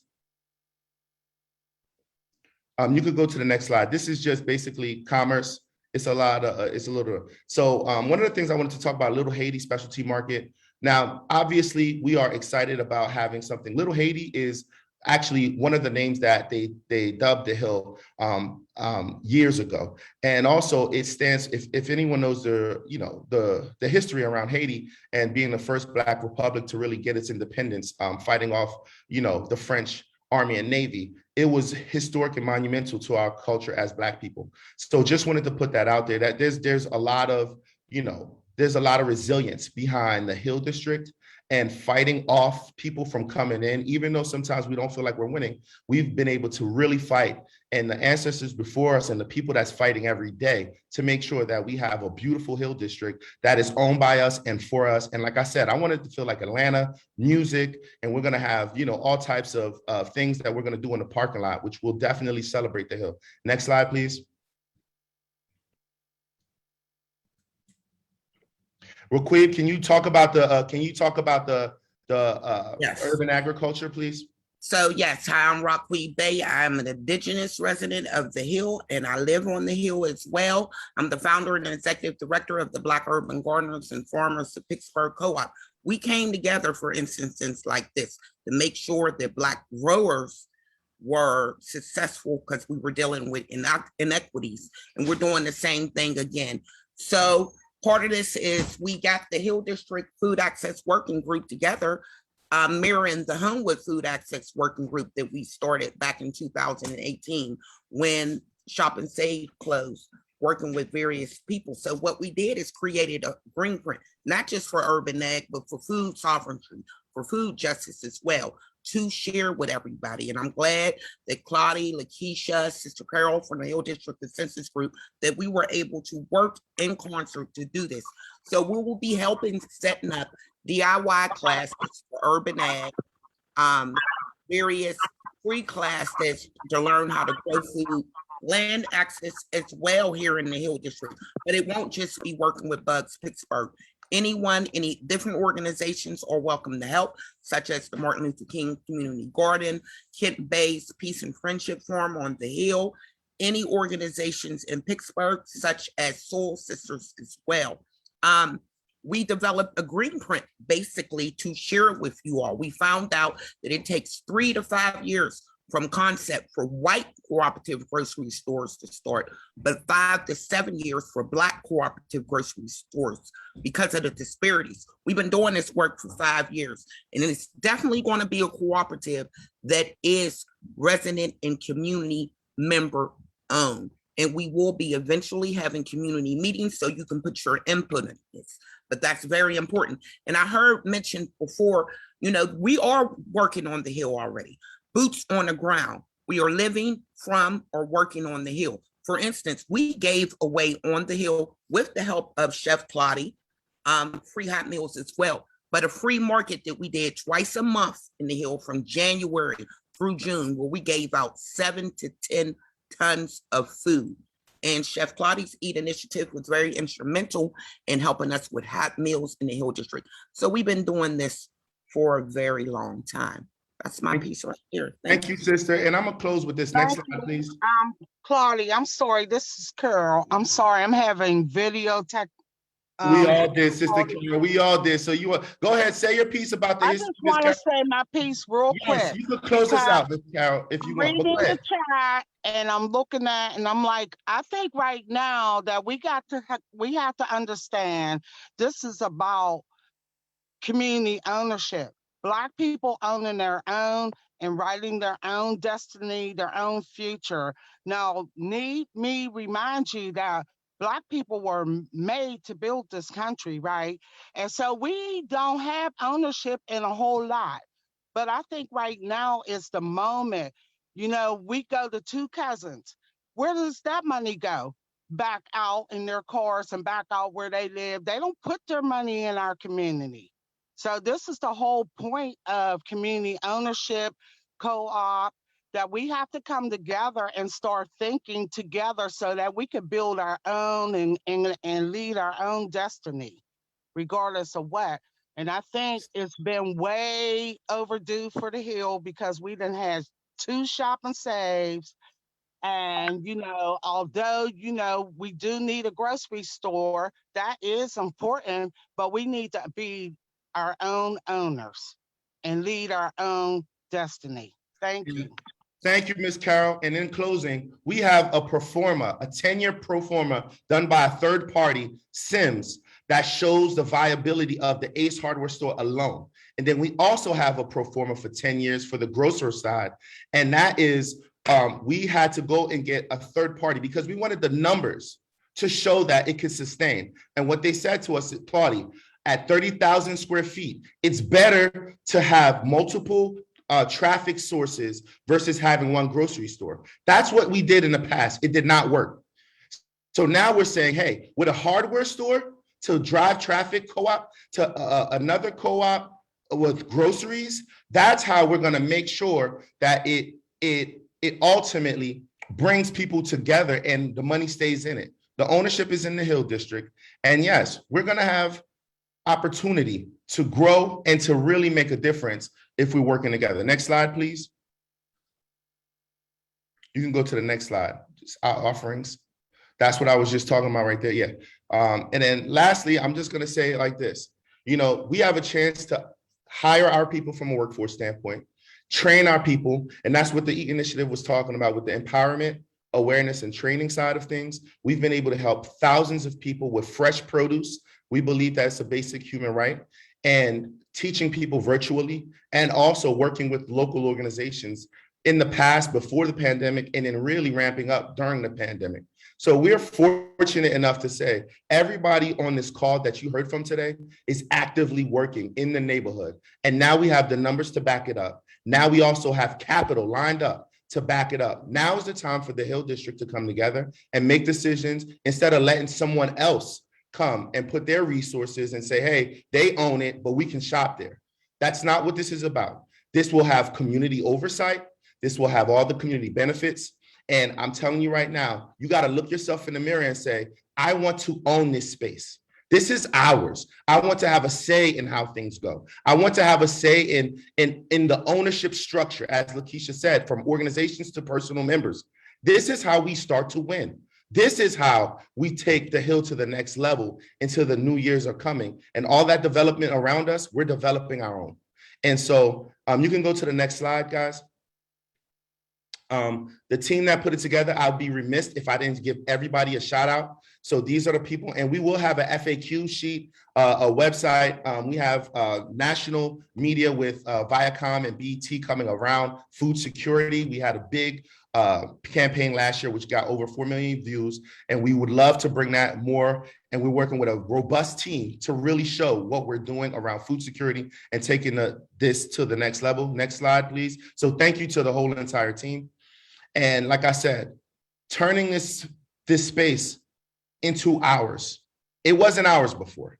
And we got to be honest about that. It was not ours. I don't even know if Shop and Save, was consistently coming to meetings or whatever the case may be. But now we have an opportunity to own it. We have an opportunity to look one another in the eye and make sure it succeeds. We have performer, we have numbers, we have research around food, we have the people, and we're proven every single person here is touching lives on a regular basis. And it's not about, us making money. And I'm gonna say this before I leave. If any of the other grocers who are really interested in the Hill wants to make it work, we are open to hearing some of their opportunities to work together. That's right. But at the same time, we're not gonna let somebody else own what we're supposed to have. This is why we're coming together and we're talking to the community the way we are. We want ownership together. It's a cooperative, and we want to have a collective owning our stuff. That's all I'm gonna say from this point on. I pray that you guys really hear us and you feel what we're saying, and we can open up to questions at this point. I'm gonna address a question here. It's Quiba. I'm from the Hill. I live on 5th Avenue. The team that put the RFP together was Claudia's team. But we have been working in concert since March, since the grocery store closed, since March of 2019. And Miss Sandy, you know me, I'm from the Hill, okay? Yeah. We have been working on cooperative grocery store models for development for 5 years now. So Quiba's from the Hill, and Quiba has been doing this work, and I've been sharing it with people, even if we did not put the RFP. Yeah, we got the whole green print from the work that you've been doing. So whoever is asking about the work, I mean, they can check our track record currently. Like we just did at least 4 distributions this week. So I'm not, so yeah, we have roots in the Hill, and we're very versed in the people of the Hill and what we're doing. So I didn't see the question, but Queen, we got this from you. The team that put the slideshow together is different from the team that spoke. I made sure our team took a step back so the community leaders can speak. And we did that intentionally. Alrighty, thank you, Claudia, and your team. I do want to move us forward here with the Q&A. So we're going to give everybody an opportunity to raise their hand now if they want to ask their question live. We've had a lot going back and forth in the chat. So what I'm going to try to do after we do some live questions is summarize some of the general context of the chat so that you all can answer them as a group collectively. And if you guys could please be brief and ask, if you have like 3 questions, if you guys have like 1, maybe 2 short questions so that everybody gets a chance to ask a question, really focus in on what is your priority question and be as brief as possible. So, all right, anybody raising their hands? Daniel? Phyllis is up first, followed by Phoner. So Phyllis, ask away whenever you're ready. Okay, I'm ready. There's a lot of things I can say. I've been leaning toward the cooperative notion for a while. I go back 40 years. But what I want to ask very quickly is your board of directors, does each organization, are you doing a legal partnership, or are you doing a whole different structure like an LLC? And I'm going to hang up. So there is a cooperative legal structure. Many cooperatives are organized as LLCs or are registered as LLCs and then organized as cooperatives, right? So the member owners all have a shared equity stake in the business. If that answers your question, Sister Phyllis. The other part of that, Sister Phyllis, is that the cooperative model right now, we have the organizations that started this, but it's not limited to this group. So at this moment, we actually are finalizing the details of it. And we have opened up the doors to multiple people, including on this, saying we would love to speak to those who are interested and have our stakeholders in the Hill so we can close this gap. So we can close and complete the legal. We've engaged with our attorney. We've engaged with the legal representation to make sure this comes together, but we did not want to close it, especially when we had this open period for people to learn and understand what the cooperative model is. So that's a great question. And it will be one entity that multiple member owners are a part of. And then the second tier would be the member owners of the actual Hill District who will own it, just like the East End Co-op, not just like, but very similar to. So we're working with them. Ours is a hybrid. Yeah, and Sister Waquib has done a lot of work around them, and they're actually on the food access working group, their leadership team as well. So you are welcome to engage with us as well. I would love to hear and love to have you as part of that, please. Okay, Phoner is up next, followed by Carlos Thomas, followed by Will Parker, and then we'll switch over to Felicity with some of the questions from the chat. So Phoner, you have the floor, ask away. Thank you, thank you. Can you hear me? Yes. All right, I just first want to say thank you, Claudia, for all of the great things you're doing, you know, with the EAT initiative. I've been following you for about a year now, you know, just keeping up with the newsletter in progress. I think this is a great idea. The question is, would you be like carrying more Haitian products that not everybody can find, you know, like that's away from the big cities? And because I know you cook with a lot of fresh fruits and vegetables and stuff and everything. So I was wondering also, are you bringing the surrounding producers and growers in the agricultural to, you know, basically to provide to the store to not question like any type of freshness or anything like that? Absolutely, we will be bringing in multiple different cultures, not just Haitian, but definitely Haitian. But I'm gonna let Sister Lakeisha and Sister Waquib answer that as well, because they already have been telling us about a lot of the makers and the products that they're using and bringing in. So I'm gonna let the ladies, if you will, sisters, if you could jump in and talk about some of the different products that we will be bringing in internationally, as well as local, hyper local makers. Queven, you want to go first?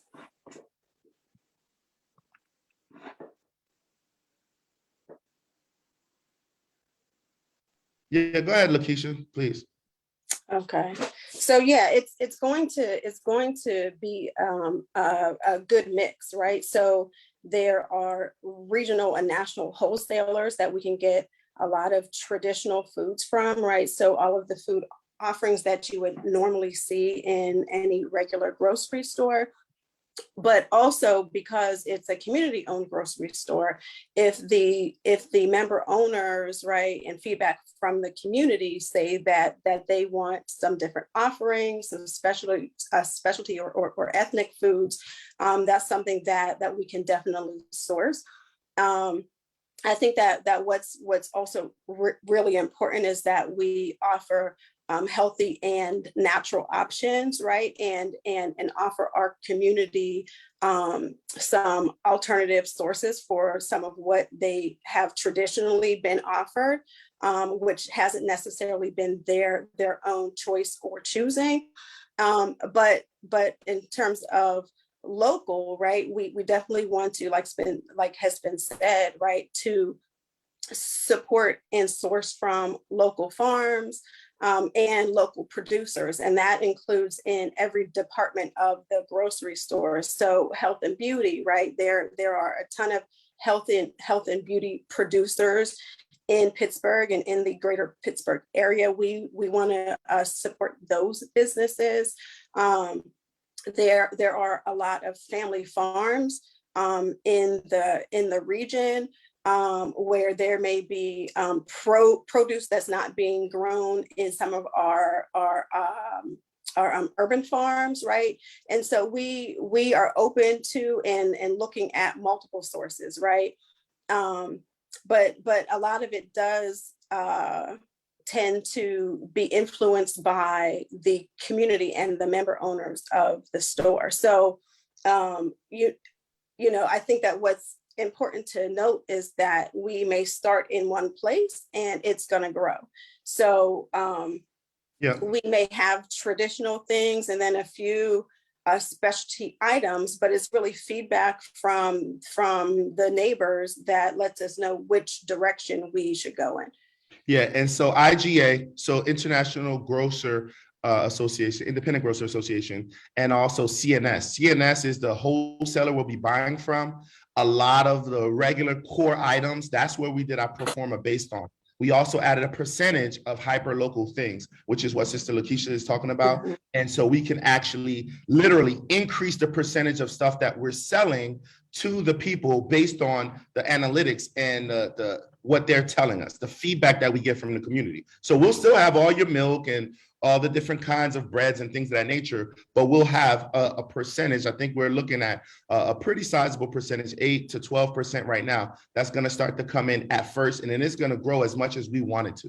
But we still do have to have a core amount of inventory that we get from our wholesaler, which right now is CNS. And if you look up CNS Grocer, they actually do a lot of the small bodegas and grocery stores in the New York, New Jersey, Pennsylvania, Philadelphia, and they have a lot of rural stores outside of Pittsburgh as well. And they're excited to be in the urban market. So yes, we'll have the specialty things. We'll also have a million opportunities for people to add. And I will add, we're taking notes. We're using the analytics from what people are using, what people are pre-diabetic, you know, the social determinants of health. We're working with UMI, we're working with different Black-owned organizations to continue to build this based on feedback that we get. So I love that question, so thank you for that. Okay, next up is Carlos Thomas. Carlos, you have the floor. You can ask your question whenever you're ready. Hey, I wanted to ask, there seems to be that there are a lot of partners that are involved in the building of this grocery store. What does the operating agreement look like as far as the community versus the entity putting in the RFP? How is the community going to benefit once membership is established, and is there any membership established already as far as the buy-in from the community standpoint? So that's a good question. Thank you for that, Chef Carlos. So the operating agreement right now, we're going into the building as one entity. So we're coming together as the owner members, those groups that you saw, and it's not limited to that. So I told Ms. Phyllis the same thing. Those who want to be a part of that owner membership, and Sister Lakeisha, jump in whenever you feel comfortable. I don't want to seem like I'm taking over, but just to answer the question. So the owner membership will be closed very shortly, but right now, because we had this presentation, we would love to hear people's feedback. And if you would like to be a part of the owner membership, we can have that, because that is the first ring, because that has financials and things of that nature that needs to be closed. Once we do that, the next tier of it is actually the actual individual community membership. So very similar to other cooperatives that were formed, you start with a core group that has the ownership, and the operating agreement will be negotiated with that core group. So we are going into a lease with the URA who owns the building, and that lease will be negotiated based on those terms. And so that's how the operating agreement goes as of right now. It will be chosen by the group of people that are the owner members, and then it will then start to open up to the individual membership. So this is a process. However, this is a process that we're willing to take and do because we want the community oversight. We want people to say, hey, we like this idea and that idea, and vote on it and go with it, right, for the community. But it is a revenue model. However, profit is not our leader. We want to make money. We want to make sure that we're reinvesting. And so that's why this is important to us. So I don't know if that answers the question, but yes, the operating agreement will be with that original owner membership group, and then it will open up. The next tier would be for the community membership individuals. Okay, Will Parker and then Felicia Butte, and then we will kick it to Felicity with the chat questions. So Will, go ahead when you're ready. Yep, we can hear you. Hey, how you doing? How you doing, Claudia? It's Will Parker. I just want to know, basically, if you know what the percentage of the Haitian population is here in Pittsburgh. And the reason why I'm asking that question is because with the naming that you've chosen, Little Haiti, I just want to make sure that people from the surrounding area in the Hill District feel like this is a welcoming place. I know they may not have had too many experiences with Haitians, so I wanted to know what was the percentage. And I also wanted to know, is there a possibility for another, like a locally owned, someone who we can invest in, who can create and run their own hardware store?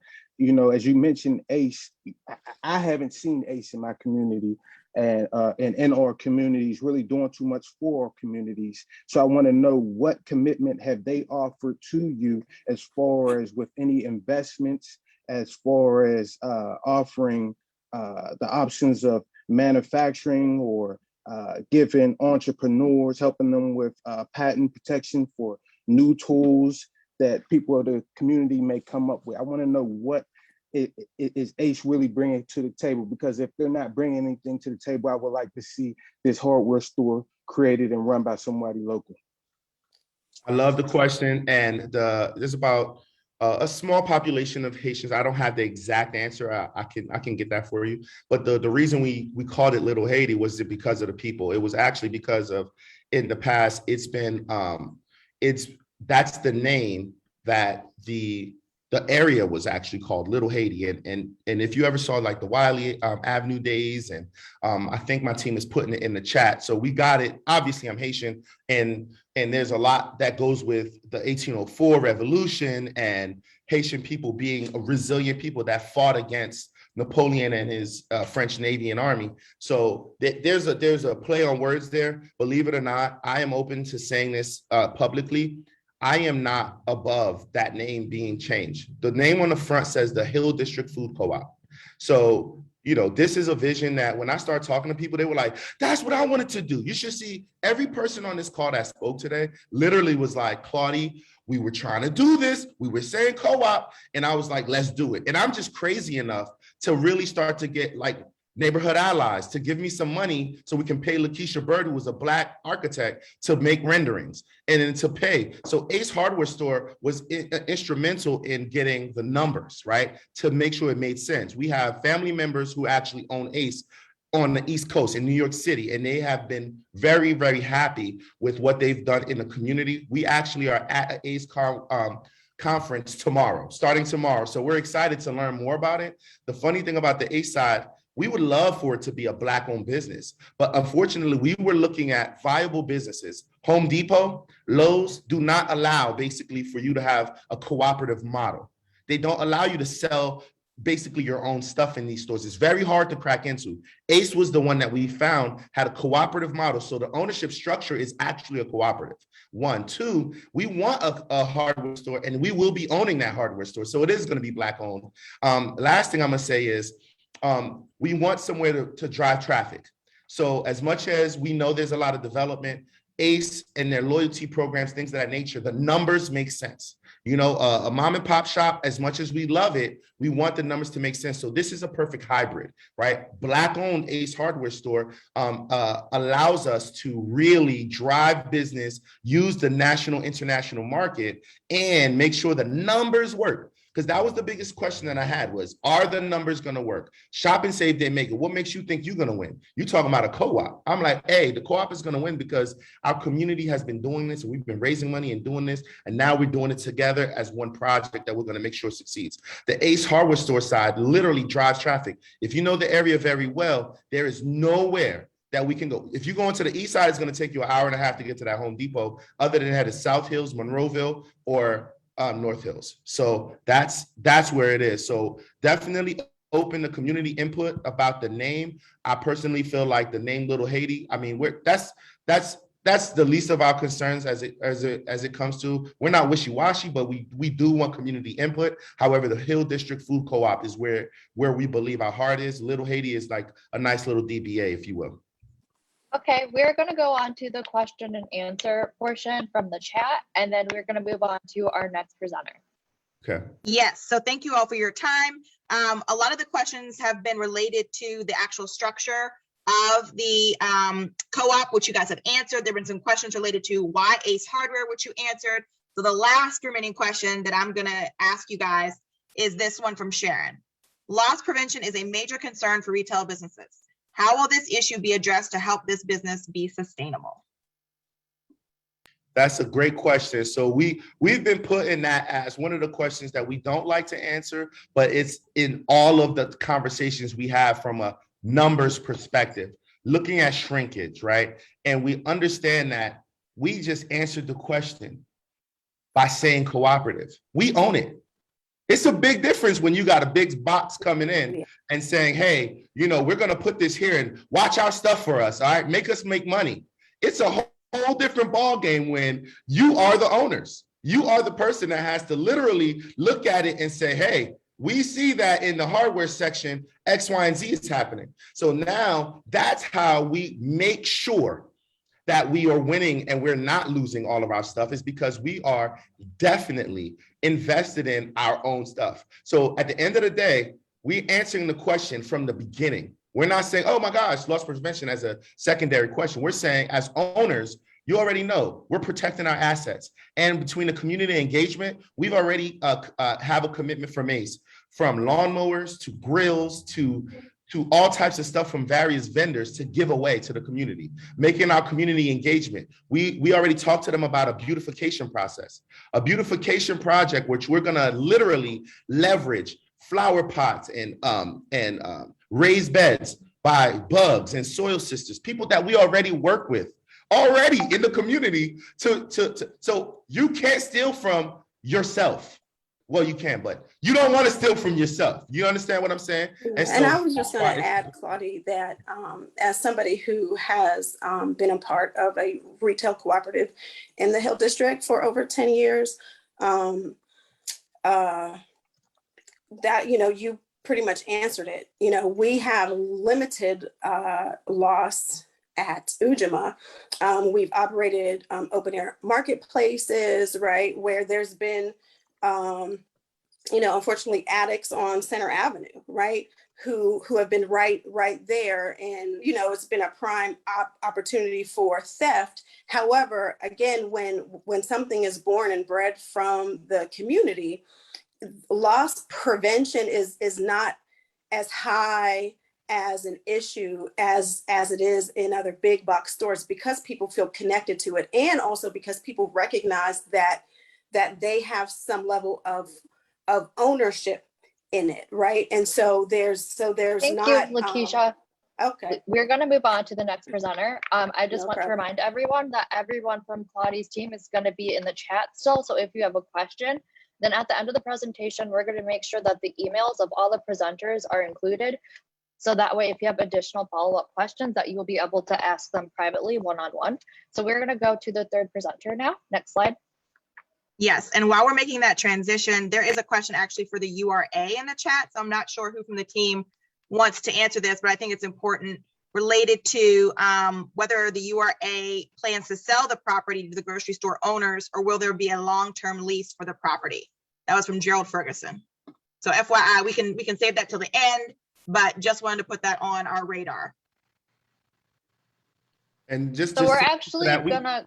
Yeah, we're gonna hopefully part of our LOI states that we would like to see a clause that we can purchase the building, excuse me. So that is something that we discussed, and the URA has been open about. They want the ownership to stay in the Hill District, and if it makes sense, then they are willing to do that. And so it just has to make sense. So I don't know what their official answer is, but in our LOI originally, to even get to this far, we put in there option to buy, if you will. So after all the I will answer that question very quickly, and I will tell you that at this juncture, the URA is trying to identify a grocery store operator. We've not yet had any discussions about selling the building. The goal is to stabilize and ensure that there's a fresh food source in the neighborhood in perpetuity. As those conversations develop and crystallize, the community will be fully engaged on that. So there is no intent on the part of the URA right now to sell the building. Thank you, Diamante. Okay, Fresh we're now Market going to is go up to next. Fresh Market. And then Bowen, you're ready to start. You have 15 minutes.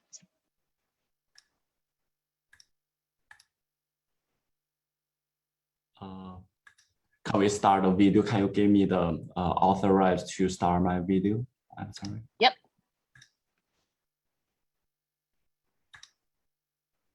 Hi, everybody. I'm glad to be here tonight with you guys to present our Fresh International Market proposal for Hill District. So we can start a slide. And about us. This time we are not going to have our traditional Fresh International Market in Hill District because we evaluate the neighborhood, the business model, the residents. So we come up with a unique idea which is similar to our business, but we did some adjustment. So we will introduce our Fresh In Market, which is a sister brand of Fresh International Market, but this brand allow us to focusing more on local community needs with a wide selection of domestic and international cuisine. Next slide, please. So I would like to point out a few departments from our store. First of all, you can see those pictures on my presentation will be our store in other city. So those are the real picture we having in operating in other city and states. So currently we have 6 locations among Indiana, Michigan, Illinois, Missouri, and we are very excited to have another location in Pittsburgh, especially in Hill District. So we have a large selection on produce, but I would like to point out our produce directly from the farm in California, Florida, and Canada. I know a lot of people brought that up, mentioned a local farm, a local produce. I'm a big fan of local, but in this business model, local farm not going to be enough because from the cost perspective, local farm is usually higher, more expensive, or more toward to organic and locally owned. But the farm in California and Florida, I visit multiple times a year. I make sure the produce is good. I make sure we got right transportation, so they will arrive our store within 5 days of the cut from the land. So that will be the way to bring our produce cost down, because a lot of business like the East End Co-op, they support local farm, they support a lot of local business, but their customer also paying for like $5.99 for avocado. I visited a week ago. I don't think that's a right concept and the right route the residents in Hill District would love to go. For our seafood department, we are not only have fresh seafood, a big fresh seafood selection. We also have live seafood, which is, I think only one store in Pittsburgh has that option, but that's will be in the other side of the mountain. So we will have it too. So residents don't have to travel, forget more seafood options. So we have dry goods. I will present to you in next few slides on what dry goods selection we're going to have. So our meat will be cut in house, and we of course have a food court. We will combine deli, salad, American food, and Asian cuisine we are good at. We also have a juice bar and bakery, which is owned and operated with the store. We will have fresh fruits, boba tea. We have fresh pressed juice, a big variety of healthy options on bakery and drinks, beverages. Next slide, please. So this is the layout we would like to present. I don't know if you're familiar with the Save and Shop before, but we did a few twists on their existing layout. We add more dry shelf, which is going to meet domestic product and international foods needs. We also going to have a bigger, larger produce section, and we turn the corner around on the right top side to a seafood market department. So that will allow us to have a seafood, like I brought that up before. Next slide, please. So I did a lot of research on the grocery store options in local community, which is we have main player Aldi, we have Giant Eagle, as you know. Save and Shop still have a few locations around this area, but they are a little harder they are a little further from Hill District. We have Whole Foods and Trader Joe, as you know.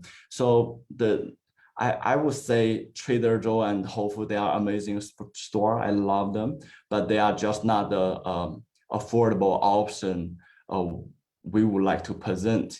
So for Aldi, they will be more cost effective, but their selection is kind of small, and also they don't have much healthy options as we do. Next slide, please. So let me introduce a little bit about our team. So I'm the owner of the business. I started grocery store 12 years ago, which is I just graduated and start my first store in East Lansing, Michigan. I went to Michigan State. So I'm pretty familiar with how to attract young people. I'm pretty familiar with the business model, what we're doing. We have Doug Livingston, which is our project manager and chief designer. So I'm so glad we have a team so can make sure our store will deliver on time and on the budget, because we have would be our 7th store in the United States. Next slide, please. We also have e-commerce branch, which is going to deliver to local community. I know under the COVID, online order and deliver service will be a big thing. So we also have that in place just in case you don't want to come into the store physically, or you want us to deliver it to you, so we can get that covered too. Next slide, please. Giving back to community is not just something we said we are saying this time. We done that multiple years. So every year we come up with the plan how to support local community, also how to giving back. In this particular project, I have reached out to a couple non-profit organizations, also the URA. So they gave me some recommendations. So we would like to support local non-profit organization this time and every year from now on. Next slide, please. In the last but not least, we are widely loved from our customer. In average, we have a 4.5 star on Google review nationwide. People see us not only on an international market, we provide food and beverage to meet their daily needs. Next. So I put up a timeline, what I think the project going to be, timeline like milestone, the project going to take over from takeover to grand opening. So typically we we need a couple months for the preparation, get the permits, construction, and we are shooting for grand opening April 2022. Next slide, please. I think that will be the end of the presentation because I would like to get more questions from the audience so I can answer all you guys' questions. Thank you, Bowen. We are now going to do live questions. So if you have a question, please raise your hand, and then we're going to transfer over to written questions. So the first question will come from Will Parker. Yes, can you hear me? Yes. Yes, I just wanted to know what's the percentage that you plan to shelve products from local entrepreneurs? Okay, so I discussed with the URA, briefly discussed with that. I'm open for that. It depends on how popular the product gonna be. Also, I would like to carry a lot of product is already popular in Pittsburgh. So we will come up with one aisle to cover the local made product.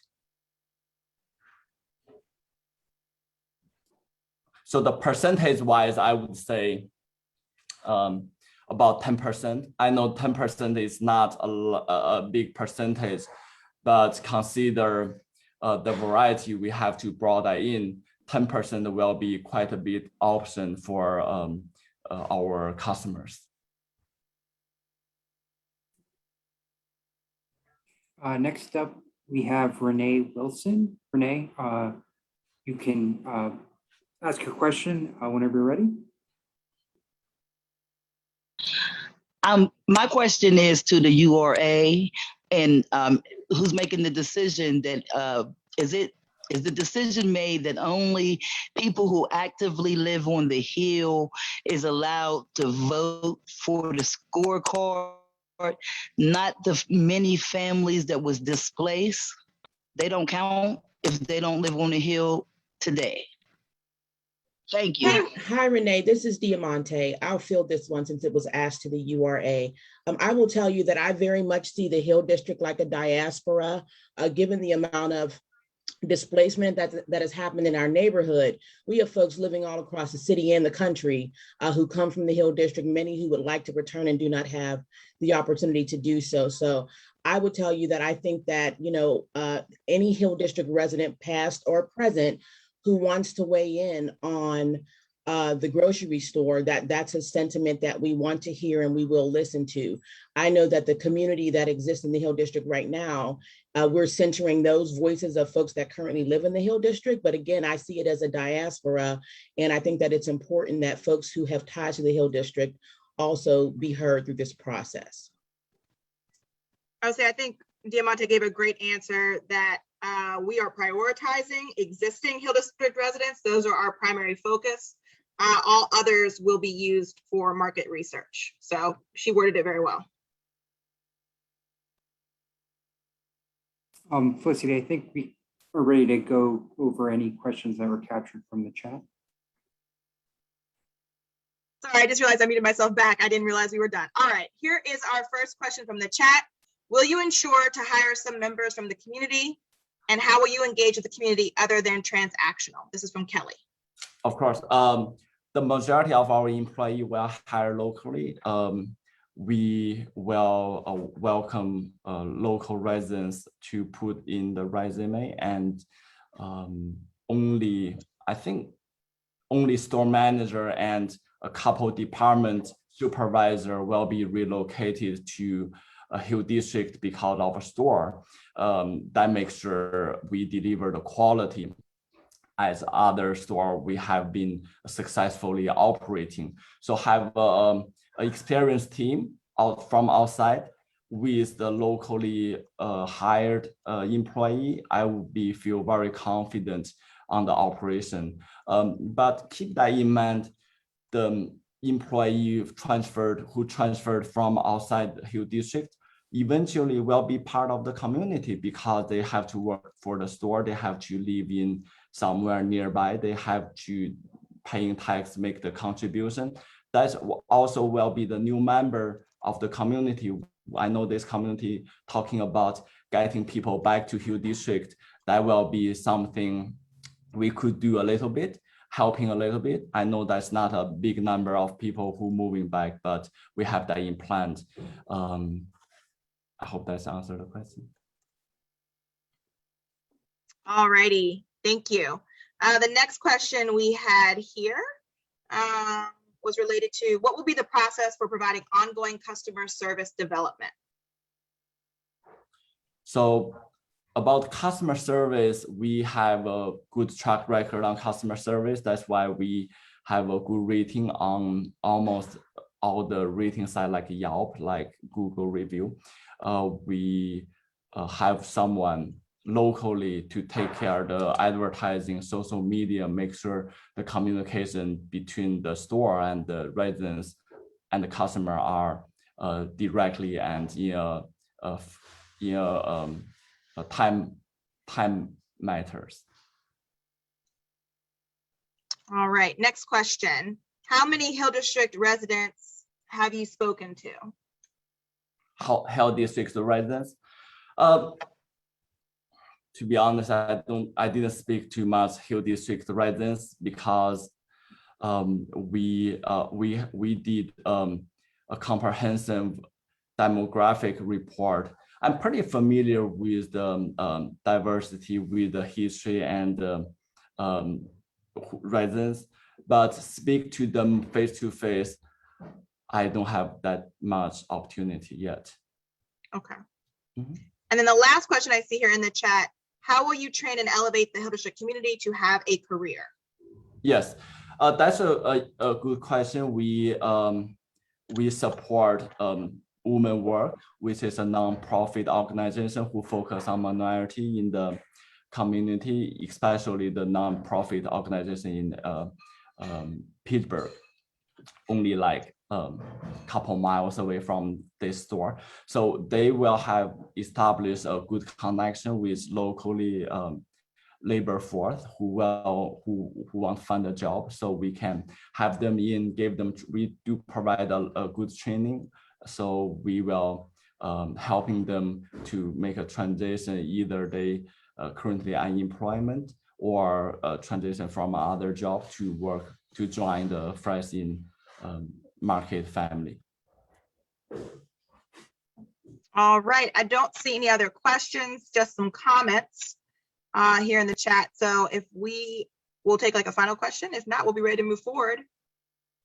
Oh, I'm sorry, there was a question here in the Q&A that I missed.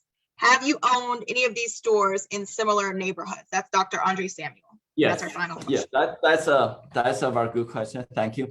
So I have a store in University City, St. Louis, which is heavily African American community. The income structure are similar to, and that store doing very well. That's a 45,000 square feet store. We currently doing over 12 million. This year will be like 13 million, I would say. Widely likable from the community. You can search it in on Google. It's called Seafood City in University City, St. Louis, Missouri. Sorry. Alrighty, thank you. That is our last question for this presentation. So we can, Maya, have them shift on over to panelists as we bring up our final presentation for the evening. Once again, Deputy Walker, we have a question related to the URA that was asking if there had been financial vetting for, have all 4 organizations been vetted for financial viability prior to this presentation? No, they've not been vetted for financial viability. We want to make sure that we are taking into account the community sentiments once we start to look at the feasibility assessment. That is to be done directly after September 30th, once the short list is developed.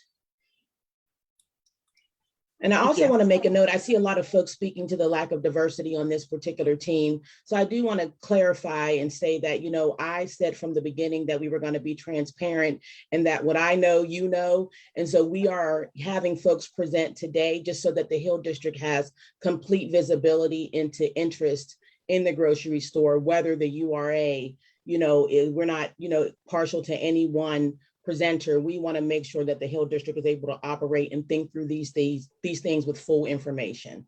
So I do see the notes about the lack of diversity on the team and want the team to know that, you know, it was important to us that you see everything and everybody that's on the table right now.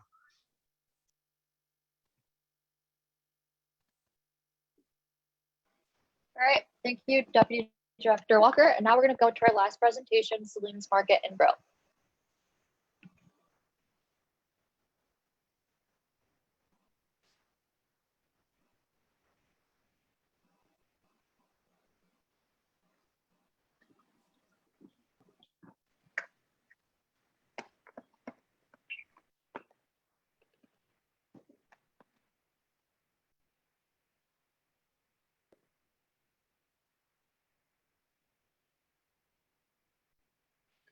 Okay, good evening, everyone.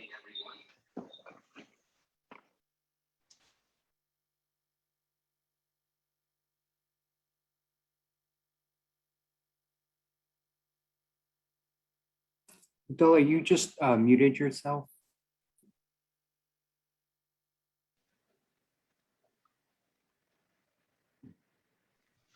Okay, thank you very much.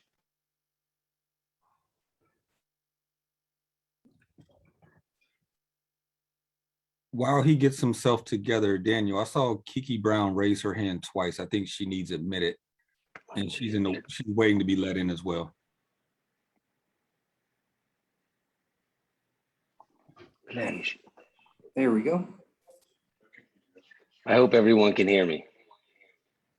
Yeah, we can hear you now. Great, thank you very much.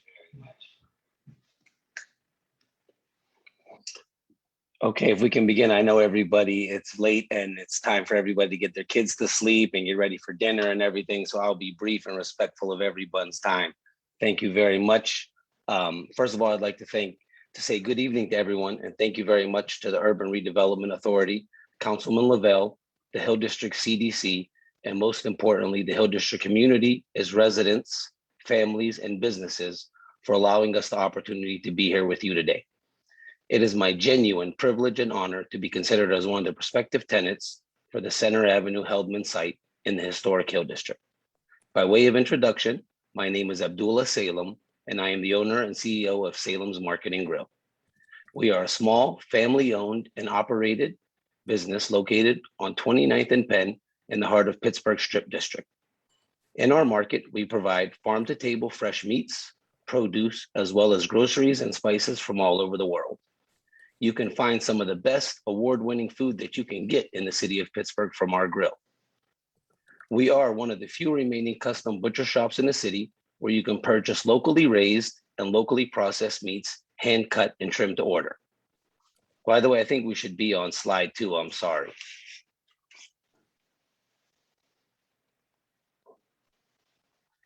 If you haven't visited us, I would genuinely welcome all of you to please come visit us and see for yourselves firsthand a smaller version of what our vision is for the Centre Avenue Heldman site.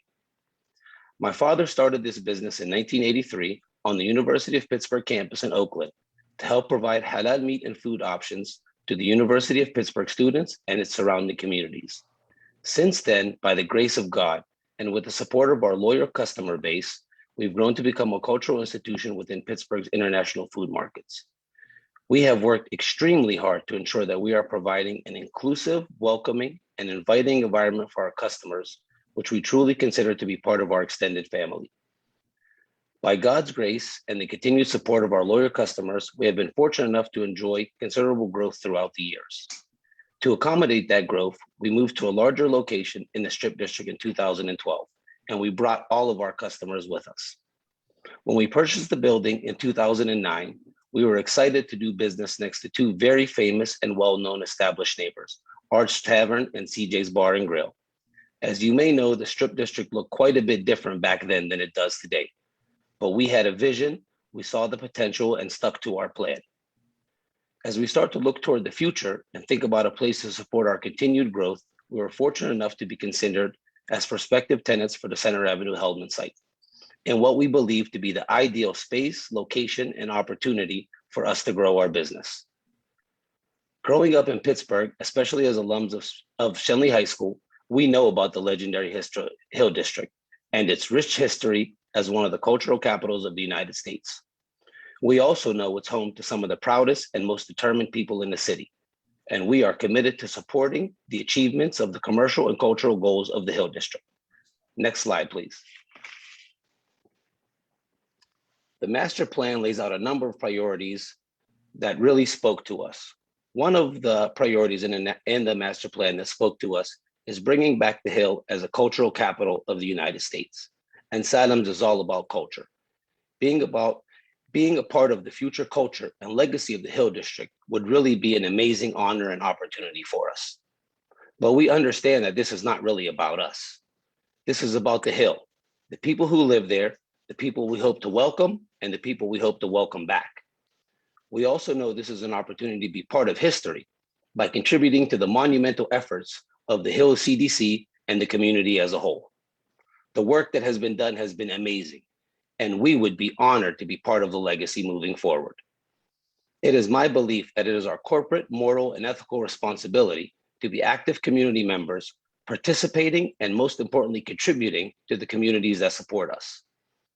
Our vision is not to displace anyone within the Hill District community, but to complement the existing businesses and community by bringing our several 100,000 a year foot traffic, and most importantly, partnering with local businesses and entrepreneurs for services and goods.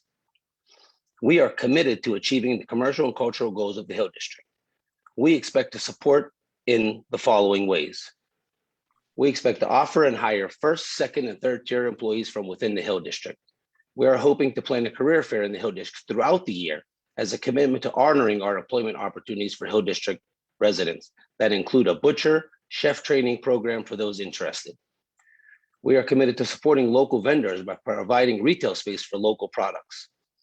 We are committed to supporting local businesses by providing service contracts to MBEs and MBWEs within the Hill District for our plumbing, carpentry, refrigeration, and other service contracts. Our existing philanthropy efforts that are in place today will be expanded in support of local nonprofits and organizations and/or businesses within the Hill District. We hope and plan to be a big part of food drives, community day, sporting events, food bank donations, and anything else that's going on within the community. We also hope to partner with the Hill CDC and other leading community groups to develop and promote entrepreneurial programs that help start and support and grow local businesses, restoring the commercial vibrancy through hundreds of thousands of diverse new visitors to the Hill District. Next slide, please. We believe our vision for the site is well aligned with the goals of the Hill District community and its residents. We plan to bring an experience that's more like the Whole Foods or upscale shopping experience. At the same time, we intend to deliver that Whole Foods experience in a way that does not cost the whole paycheck. We expect our concept to offer the Hill the following: a place to find farm-to-table, fresh produce, as well as organic and all-natural options, convenient grocery options for the community, everything that you would find from a full supermarket, meat, poultry, and seafood that are farm-to-table, locally raised, locally processed, along with a true butcher experience that can only be found at Saddams. Most importantly, we plan to bring our award-recognized international foods as well as local and domestic foods to the menu that you can be found reading articles ranked the best in Pittsburgh for the last 4 years in a row. Here's a few things that we won't offer. We won't offer any kind of alcohol, tobacco-related products, paraphernalia, vapes, any lottery tickets, or any other gambling products. In addition to hiring Hill District residents at very competitive wages, most importantly, we plan to offer second and third tier opportunities to members of the Hill District. And this is not just us talking. We currently have members of the Hill District working in our business today in second and third tier positions, and we would be more than glad to continue to extend that. We hope to partner with local businesses and entrepreneurs to make sure their products are on our shelves. And again, this is not us talking. You can come to our store today and find local products from local entrepreneurs that take up a considerable amount of our shelf space. A lot of them MBEs, MBWEEs, and they're located within the Hill District. We are not planning to come here and slice up a small pie. We are here to help create a much bigger one. We recognize there are people here who have poured their blood, sweat, and tears into getting the community to this point. And to be honest, we don't have a monopoly on good ideas. That's why we hope to work with the CDC and leading community organizations and businesses to learn about what's needed most. And then we do our part to help deliver it. And that's what SADMS is, whether that's through workforce training, small business education, or entrepreneurial support. You let us know where to help and we'll be there to do our part. Next slide.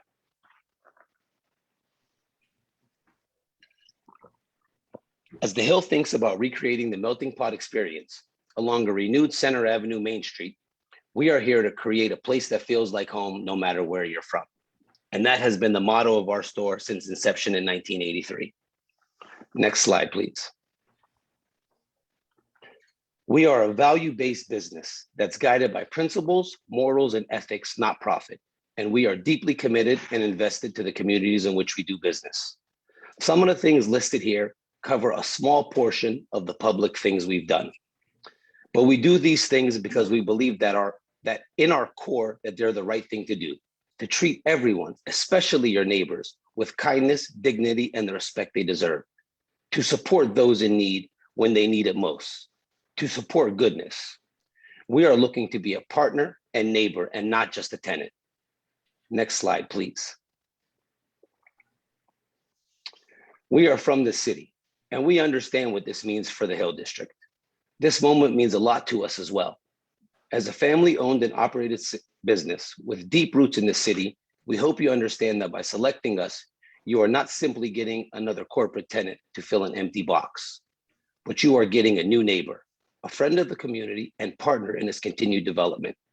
You are also getting one of the top cultural food establishments in the city, consistently recognized for excellence by many local media outlets. We are all in on making this success, and we are ready to move quickly to make this a reality. We hope we can break bread together soon at the Centre Avenue Heldman site, and we would be genuinely honored to contribute to the legacy of the historic Hill District. We hope to welcome you and your families to Selim's Market and Grill, whether it's in the Strip District or the Centre Avenue Heldman site soon. And I apologize for taking up too much of your time. I know everybody's ready to go, but please, I would ask you to please stick around and ask me as many questions as you can in one. That's what I'm really here for, to answer questions. And if there's no time, we would be around, whether at the store in the Strip District, for people to come to meet with us personally, talk with us personally, pull us out of the line if you need to ask any questions that you feel that you need answers. You can email us, you can call us directly. We are neighbors, we are family, and we are part of the city. So we want to make ourselves an open book. And again, we're honored just to be here in the room with everybody in the community.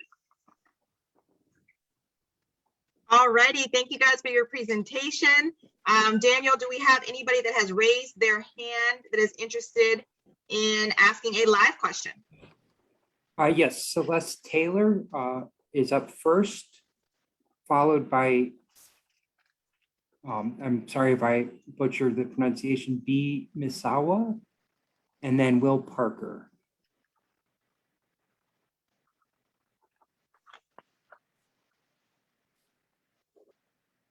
So Celeste, if you're ready to speak, you can ask your question and we're all ears.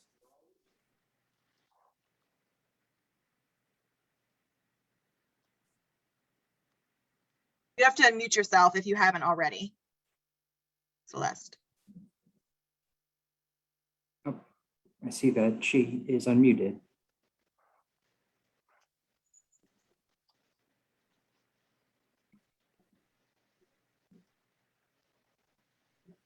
Oh, looks like she unmuted or muted herself again.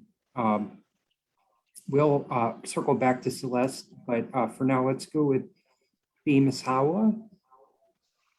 Hello, Mr. Salim. Good presentation. I'm not a member of the Hill District, but I have great friends who live there and who have really done well fighting for the district, for the Hill. Carl Redmond and others are great friends, and some other people that I know closely related. So my question is, hello, Felissa, Felicity. My question is this, with this great plan that you put in place, how do you expect that the Hill District will benefit from some of the things you stated, not just in employment opportunities, but how the community could be developed in creating some other processes, including additional businesses that you mentioned. How would you do that? Thank you very much, Mr. Buba, for your question. I appreciate it. Thank you much. Well, one of the things that, and I'm glad that you asked this question, because the difference between Salem's, I think, and every other business is that Salem's is a true neighbor, and we're here to be part of the community. So our goal is to be able to come in and complement the existing business systems by way of bringing we are currently experiencing approximately 60,000 people foot traffic per year. Our plan is to anchor our existing business in an expansion plan to the Hill District. So our first way of complementing the existing businesses and the Main Street Center Avenues by way of bringing our foot traffic and our customer base to the Strip District. But most importantly, what you get from Salem's is a neighbor that contributes to all social events in the area in which we do business. If anyone's familiar with Salem's Market and Grill today, you know that when you come into Salem's and you ask for support for any local project, any community project, whether it's in a church, whether it's in a synagogue, whether it's a city organization, or whether it's a school, we are here to support in whatever capacity we can, whether it's providing food, whether it's providing our employees for labor, for cleanup, or whether it's just providing advice to local entrepreneurs within the system. We have career training programs that we want to establish. So working at Salem's is not just a job. Most importantly, it's a career. You're gaining skills. We have skill training. When people come to Salem's, they leave with a career that they can take everywhere. They leave as professional butchers that they can go anywhere in the country and provide a job. They leave as trained chefs that they can go anywhere in the country and provide a job, as well as the neighbors in the community find people who really care about them and are here to provide the needs, whatever it may be. So most importantly, I think that Salem's is not a corporate tenant, but a true neighbor and a true member of the community to help serve whatever needs may be. Okay, next up is Will Parker, and then we'll circle back to Celeste to see if she was able to get her audio issues figured out. Will, you have the floor. Okay, thanks for that presentation. I just wanted to ask you, do you know offhand how many products from local entrepreneurs that you keep in your store? What's the most popular one? And also, I recognize you do a lot of advertising on like the radio, WAMA 100. Would you consider advertising as well for local entrepreneurs and their products when you do your Salem Market advertising? And on a side note, for the URA, I wanted to know if there will be any more requests for more proposals, given that this initial, I guess, request was put out last year in the middle of COVID, and I'm pretty sure a lot of people were unaware of this opportunities. And I think moving forward, there should be mailers sent to every household in the Hill District, encouraging people to come forward for opportunities like these.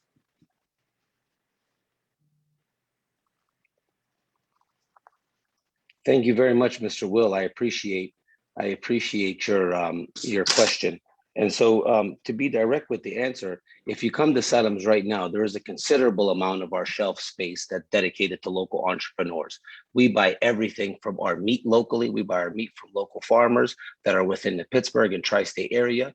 We process our meat locally in McKeesport through a local vendor here. We have everything from sea moss, incense, meat products, Amish eggs, as well as anything that people bring us. We promote local first. I just recently had a customer come in yesterday with a new garlic sauce that he's testing out and asked us, we'll be willing to put it on the shelf.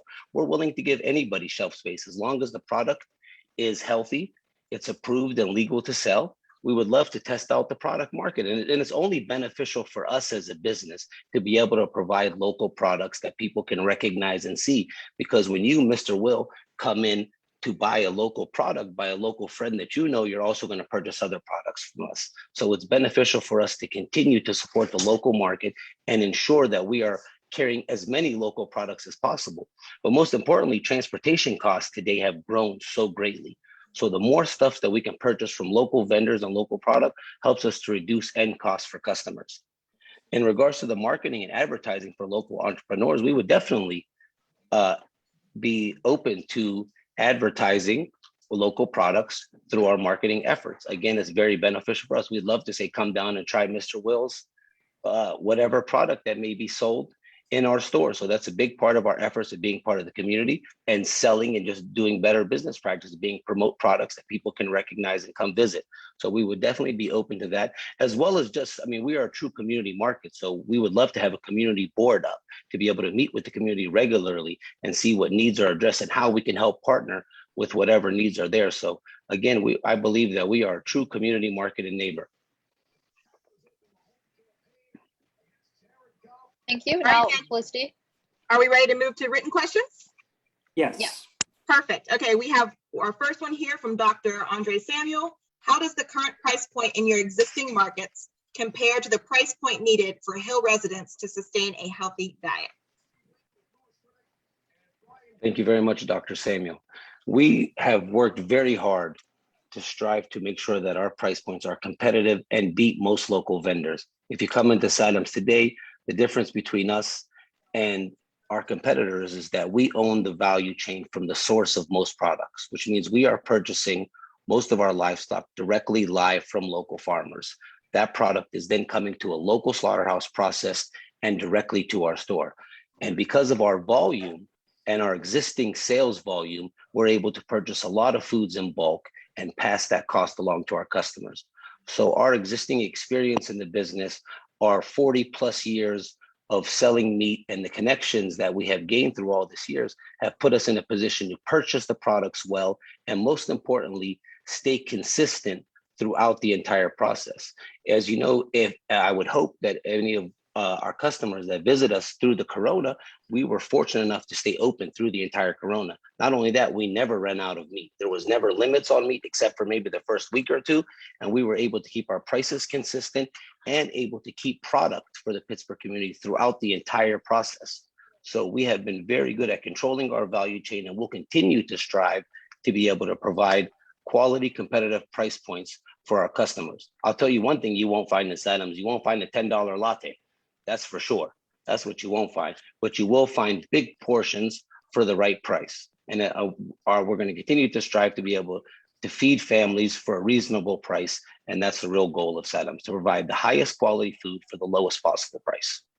I want to acknowledge a question that we have here in the chat that was answered. What are second and third tier positions? That question was answered. They refer to entry level and middle management level positions. And all of you that are dropping comments, please continue to do so.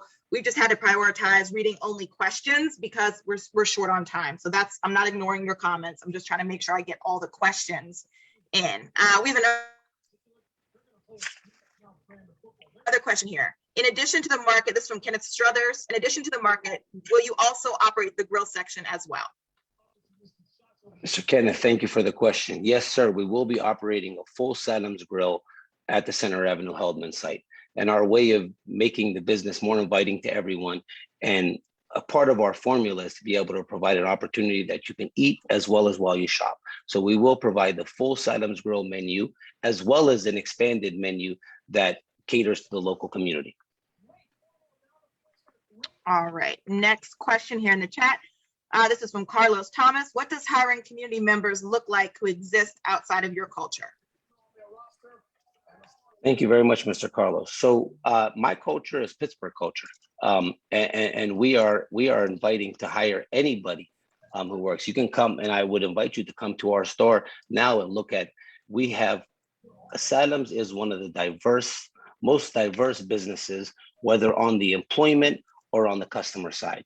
You can come into our store now and find employees from all over the world, all over the city, from every neighborhood in every part of the world, as well as from our customer base. When you come in, the customers online represent the entire city, the entire full demographic, the entire full, I mean, we are really the closest thing to back home, no matter where you're from. So for us, it behooves us first and foremost to hire from the Hill District, and we look to continue to create the most diverse and unique business in the city. All right. Next question from Halima. Will there be an outdoor dining area like there is in the Strip District? Thank you. Thank you very much, Mrs. Halima. Yes, ma'am. I am praying that we are going to have an outdoor dining. It's in the design now, so we plan to really expand upon the site and create a large outdoor dining space, hopefully with grills, so that we can really create an experience that adds to the legacy of the Hill District and really activates the entire site throughout the day and night. And then we had another question here that I just want to acknowledge that said, would the restaurant also be a part of your proposal, which you answered that in a previous question. Just wanted to acknowledge that as well, that it would be. And I'm being told that we have Brenda who has her hand raised. Daniel, can you switch back to a live question to get Brenda? Yes. Where did she go? Just hold on just a moment. Brenda, do you still have a question? I do. Yep, great. Ask away. And then we'll go with Jay Milanos, and that will probably wrap it up for live question. First, let me just say, Mr. Salim, I have enjoyed your market all through the pandemic. I have enjoyed the efficiency of it, the cleanliness of it, and the atmosphere of it. I do have a question concerning seniors. We have lots of high rises in the area. We have seniors. Are you, or would you consider, what do you call it? Delivery service to the seniors in the areas? And how would that look? Thank you. Thank you very much, Mrs. Brenda. Thank you very much for your question. Thank you, ma'am. And most importantly, I appreciate your continued support and your kind words. To answer your question in short, absolutely. We are currently considering delivery of our groceries right now. So it's in our business plan and in our vision to be able to have full delivery groceries within the next 6 months. So our plan for the Hill District is to extend on the vision. And kind of part of the business culture today is everything is going to delivery and everything is going online. So we've been striving very hard, kind of adapting our way of doing business through the pandemic to be able to go more online, to be able to make our points more accessible. So as far as right now, our immediate first plan is that within the next 2 weeks, I think you will find our groceries on DoorDash.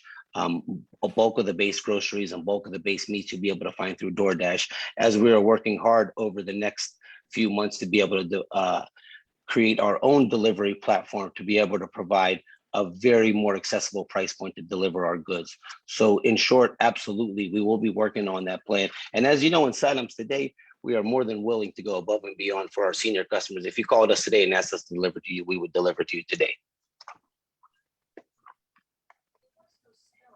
I think there's one more live question, and that's our last question, Jay Milano.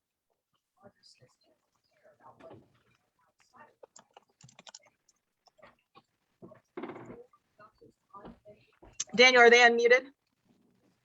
They are allowed to speak, but they have not unmuted themselves yet.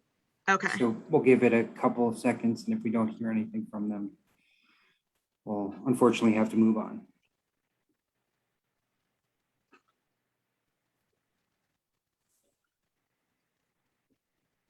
It's not looking very promising. I had one point speaking to the last question.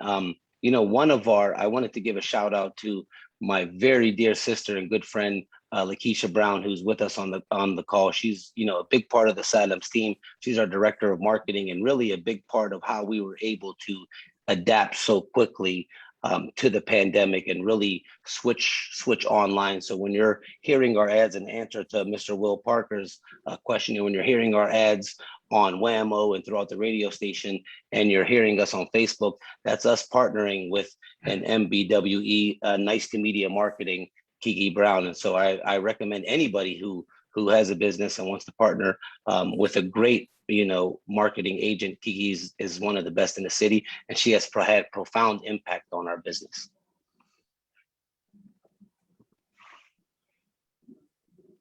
We didn't have any luck with that final question, so Maya, take it away.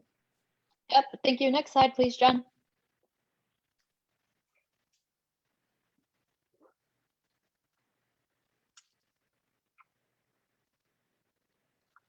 Okay, so the next steps that I would like to point out to everyone, that the community input is due no later than September 30th. Then after that, the URA will review the letters of interest, community input, and start to do the financial due diligence. By November, we should have a selection for a lease negotiation, and hopefully by the first quarter of 2022, the store will be open. Felicity has one last general question, which I will allow Deputy Walker to answer, and then we will be on our way. Felicity? Sounds good. I just wanted to reiterate, I dropped in the chat for anybody who's on Facebook Live and can't read the chat, or someone who's not looking at it right now, www.hilldistrict.org/score. Those scorecards are open. They've been open throughout this entire presentation, so please make sure you go and fill those out. The last thing, Deputy Walker, we received a general question, two general questions, I'm sorry, in the chat. So one was timeline for opening the grocery store, which I believe Maya touched on, but just to reiterate, the second was from Will Parker. He was asking if the URA would be considering entertaining any more proposals for the site. Both are great questions. So I will start with the question that relates to timeline.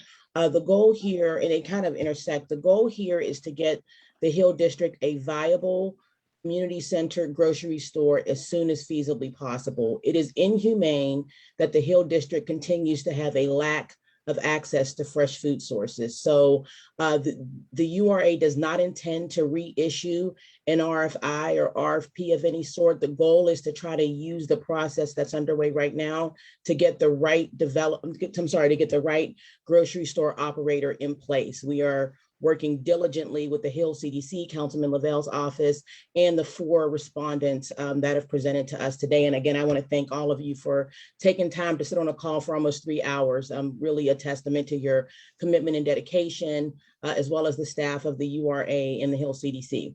And so the other thing that I will say, my hope would be that by spring 2022, we have a grocery store that's open and fully operational. That would be my hope. It depends on the operator that is selected through this process. So I don't believe that there's an intent to reissue an RFI or RFP.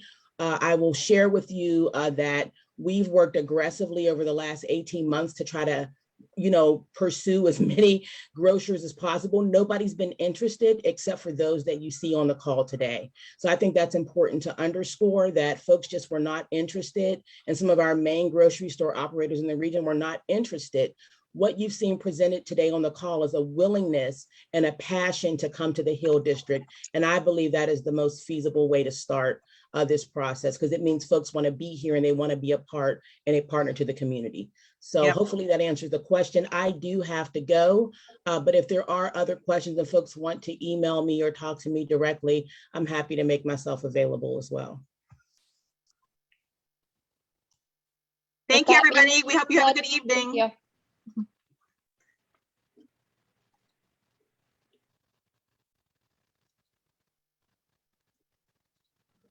Hey, Felicity. Yes. The video will be available on our Facebook now, and then available on YouTube tomorrow. Okay. I'll just make sure that you guys email us that link. I already shared it over to our Facebook, so hopefully that drew in some folks on Facebook as well. Great. Thank you. Have a good night. Thank you. You too. Bye-bye.